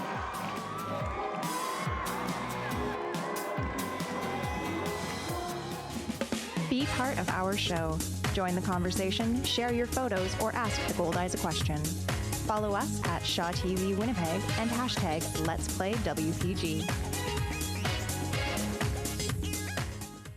At Shaw TV, we are proud to bring you live events and we value your comments. Call the Shaw TV viewer response line now, 204-480-3500, or email us at shawtvwinnipeg@shaw.ca and let us know how we are doing. Or find us on Facebook and Twitter at Shaw TV Winnipeg. Well, we'll go to the bottom of the 9th. The Goldeyes will have Cassio Grider, Ridge, Ho'opi'i Haslam, and Tanner Murphy to face Taylor Black here in the 9th inning. We have defensive changes for the Gary Southshore Railcats. Davari is going to second base, I believe. Albert Davari is now at second base. He was the DH. That means the pitcher's going to have to hit.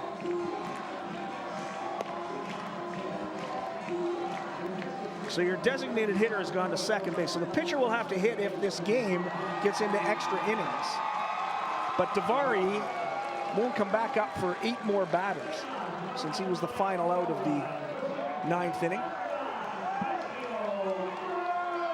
So here comes Cassio Grider. He's been the hero once tonight with a big single to drive in a run. Goldeyes need to get something going here in the 9th. We trail at 5-4 now. Had a 4-3 lead going into the 9th inning and couldn't hold it. As Gary scored twice. They lead at 5-4. It's Black's pitch. It's high, ball 1. According to the Railcats notes, Black splits the closer role with Andy Roberts. Black was acquired on December 9th, 2015 from Texas. 26th round pick of the Colorado Rockies in 2014. Spent 2 years in the organization. Oh, great pitch to Grider for strike 2. Big looping curveball. Dandy pitch by Taylor Black. Black pitched at Texas State University and went with a 2.85 ERA with 88 strikeouts as a senior in college. And there's a little flare the opposite way. It's going to get down foul. Count remains 1-2 to Grider. Grider tonight struck out back in the 2nd inning. Single, big single back in the 4th. Drove in a run, scored a run, and then grounded out to 3rd in the 6th. He is 1 for 3. Hitting .237 on the season. Black has gone 2 innings once before this year. It's his longest inning of the campaign. We thought he was coming on to try and hold things for the Railcats. Turns out he's in line for the victory if he can lock it down here in the 9th, prevent the Goldeyes from rallying. There's a little flare up the middle and it gets through. A broken bat single for Grider to lead it off. Second hit of the night for Cassio Grider, and the Goldeyes have the leadoff man on base in the 9th. He didn't get much of it and broke his bat. It kind of flared over the mound, landed on the infield dirt, scooted through for a base hit. Now we know Grider has the wheels. Don't be surprised to see him trying to steal a bag, but remember what I told you about Gonzalez earlier. Look at that flare. Nice job by Grider. Broken bat. That bat dies a hero. Gets himself on base. Tying run, potential tying run in first with nobody out here in the bottom of the 9th. Here's Ho'opi'i Haslam. Grider heads back to the bag. Obviously, Black concerned about Cassio Grider's ability to steal bases. As he should be. Cassio Grider has 9 steals this year. Pitch to Ridge is outside, ball 1. Ho'opi'i Haslam tonight has 2 hits and 3 trips. He has a single, a double, 2 runs batted in. Made a really nice catch out in left field. Great hustle on that one. Ooh, almost hit him. Almost hit him in the head. 2 balls and no strikes. Chris Kakinda might have turned the old shoulder into that one. He's obviously a left-handed hitter, but I don't think Chris turned into a lot of fastballs. He would turn into curveballs and sliders. High heat. Shoulder height, high heat. Yeah, not a lot of people turning into the high heat. But when you're looking for base runners, you take them any way you can get them. Alan Keano, the pitching coach, coming out to have a chat with Taylor Black. Probably to tell him challenge the number 7 hitter in the lineup. Forney's going to have a little discussion with Hoho P.E. Haslam as well here. Got his average up to 218. Entered the game at 200. Some activity in that bullpen again. This time it's the left-hander warming for the Railcats.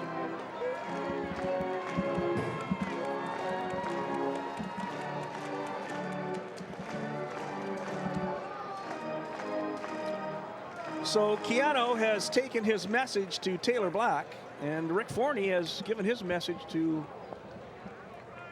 P.E. Haslam. There's the pitch, and there's a chopper up the middle. This could be 2. It won't be. Grider's out at second base.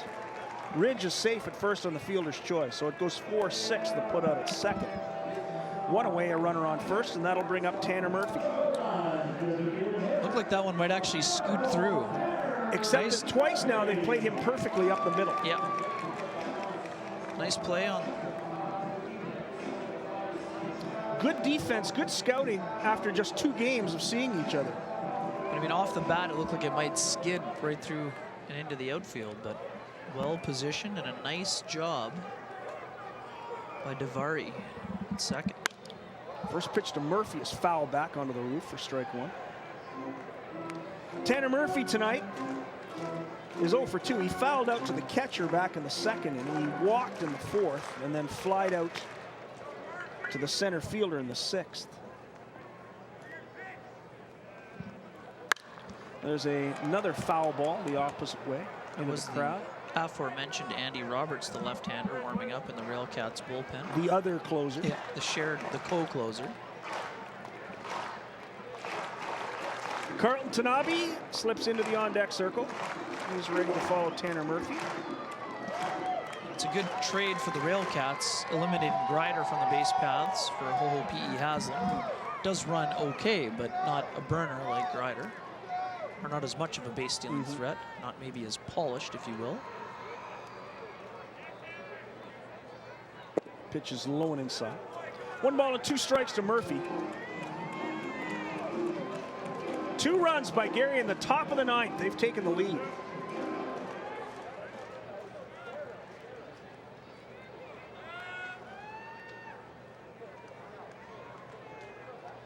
Off-speed pitch right down the middle, and that's it for Tanner Murphy, the 2nd out of this 9th inning. So right now, it's all up to Carlton Tanabe. Just froze him with that looping curveball. What a great pitch by Taylor Black. Absolutely froze him.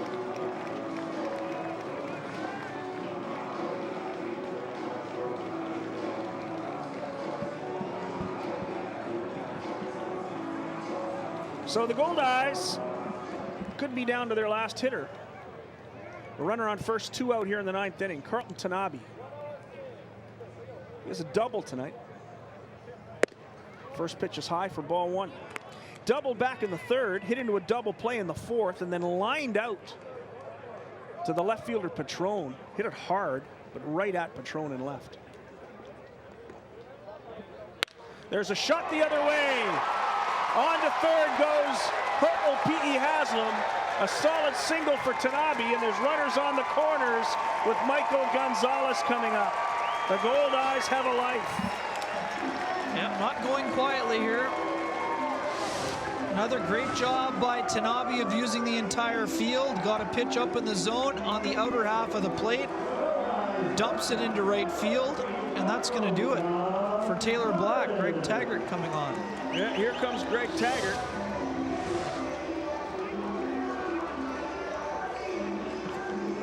Taylor Black will be finished. And we're going to get Andy Roberts, the other closer. And it's interesting that we're going to bring in a left-hander to face the right-handed hitting Gonzalez. Now Andy Roberts has turned around and got. He has to go in. The pitching coach has already gone in, Greg. Yeah, he has to change the pitcher. Andy Roberts has to come into the game.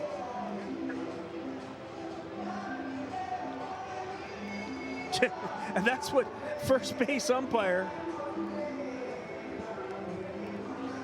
Tim Kramer is explaining to Greg Taggart. You already sent Alan Keano out to talk to the pitcher. Yeah. You've come out, you got to change pitchers. So Andy Roberts is going to come into the ballgame. Black was not thrilled about exiting the contest. No, he wasn't at all. Even though he's gone an inning in 2/3. Andy Roberts will come on for the 14th time, Scott. He's got a 2-0 record, 2.53 ERA. He has 2 saves. 21 1/3 innings, 18 hits allowed, 6 earned runs, 9 walks to go against 14 strikeouts. He's allowed 1 homer. Opponents hitting just .231 against the left-hander. And in case you're wondering, 0 wild pitches so far this year. So Andy Roberts will come in to face the right-handed hitting Michael Gonzalez, who on 2 separate occasions this year has been the hero in this ballpark late in the game. So Gonzalez with another chance to be the hero again, at least to tie this one up if he can get a base hit and bring Ridge Ho'opi Haslam home. Another great bit of hitting by Carlton Tanabe. Boy, he's had a nice ball game tonight. He's hit 4 shots hard. The double play he grounded into, he hit the ball hard. The line out, he hit the ball hard. It's been a good night at the plate for Carlton Tanabe.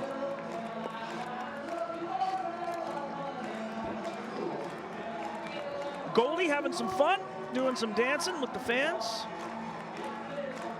Gregory dancing with the fans.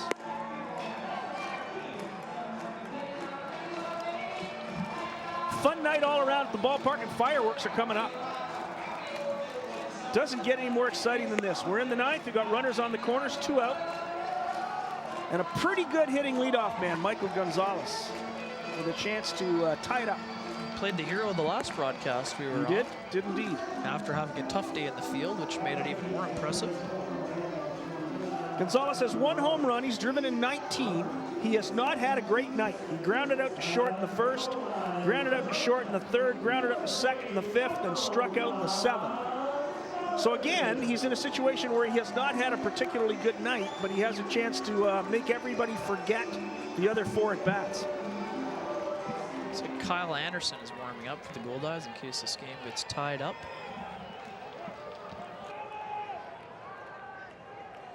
So Andy Roberts faces Michael Gonzalez. Here's the pitch. That's in there for a strike. Gonzalez tried to hold up and couldn't. 1 strike to Gonzalez. Little P.E. Haslam at 3rd. I think Gonzalez. Tanabe at 1st. Sorry, Scott. Gonzalez just asking why he wouldn't just check with the first base umpire. It's hard for the guy behind the plate to tell if the bat has gone past the hitting zone, but. Here's the pitch. That's inside. 1-1, the count to Gonzalez.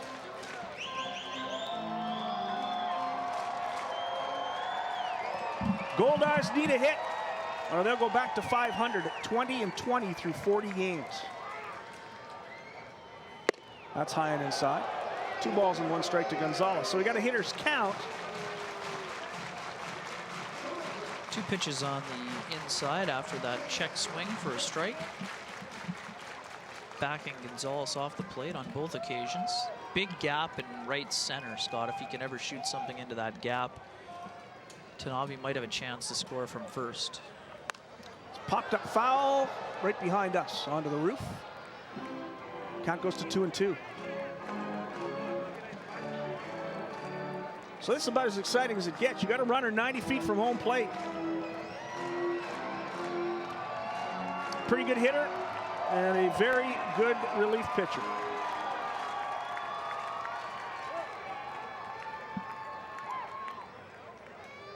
Tanabe not much of a lead at first.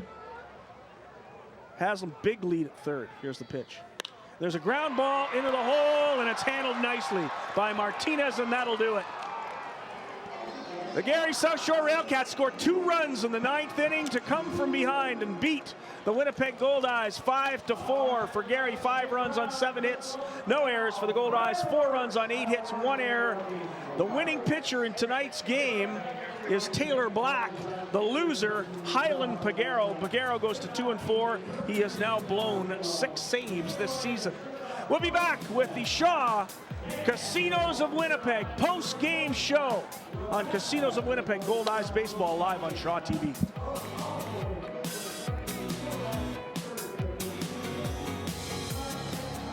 You're watching Casinos of Winnipeg Goldeyes Baseball on Shaw TV.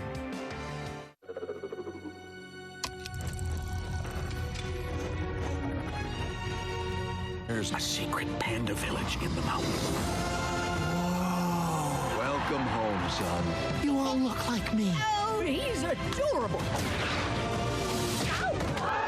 I'm good. I has returned. Kai attacked the valley. It's all gone. Now he's coming for the pandas. Casinos of Winnipeg Goldeyes Baseball, live on Shaw TV. This week, the Sioux City Explorers are in town. We'll be live from Shaw Park Wednesday at 7 p.m. Casinos of Winnipeg Goldeyes Baseball. Let's play, Winnipeg.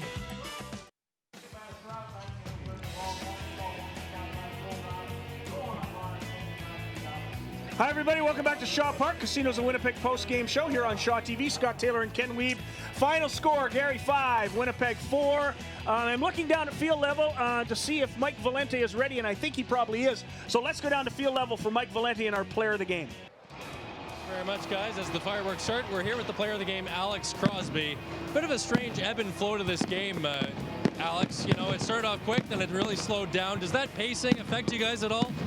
No, it doesn't. What we try to pride on is staying focused and staying ready and just stay in the ball games. That will help us win games. You guys have won 5 series in a row now. You're at top the Central Division. What do you attribute that to this team's performance so far this year? I still think we have work to go, but as of now, we're doing good and we need to keep it up. We appreciate your time. Thanks very much. Thank you. Alex Crosby, guys, our player of the game. Back to you guys. Thank you very much, Mike Valente. Alex Crosby, the player of the game. Now it's time for the play of the game. It's brought to you by Shaw. Enjoy TV anytime, anywhere with the free-range TV app. Free for Shaw customers. Kenny Weeb, what's our play of the game? Well, after the Railcats tied the game on that Highland Pagero wild pitch, Alex Crosby stepped in as a pinch hitter and drilled the ball through the drawn-in infield for what turned out to be the game-winning hit and RBI. An impressive showing from Alex Crosby off the bench, doing the job as the Railcats complete the comeback and earn the victory. That's our play of the game. That's our play of the game, brought to you by Shaw. Enjoy TV anytime, anywhere with the free-range TV app, free for Shaw customers.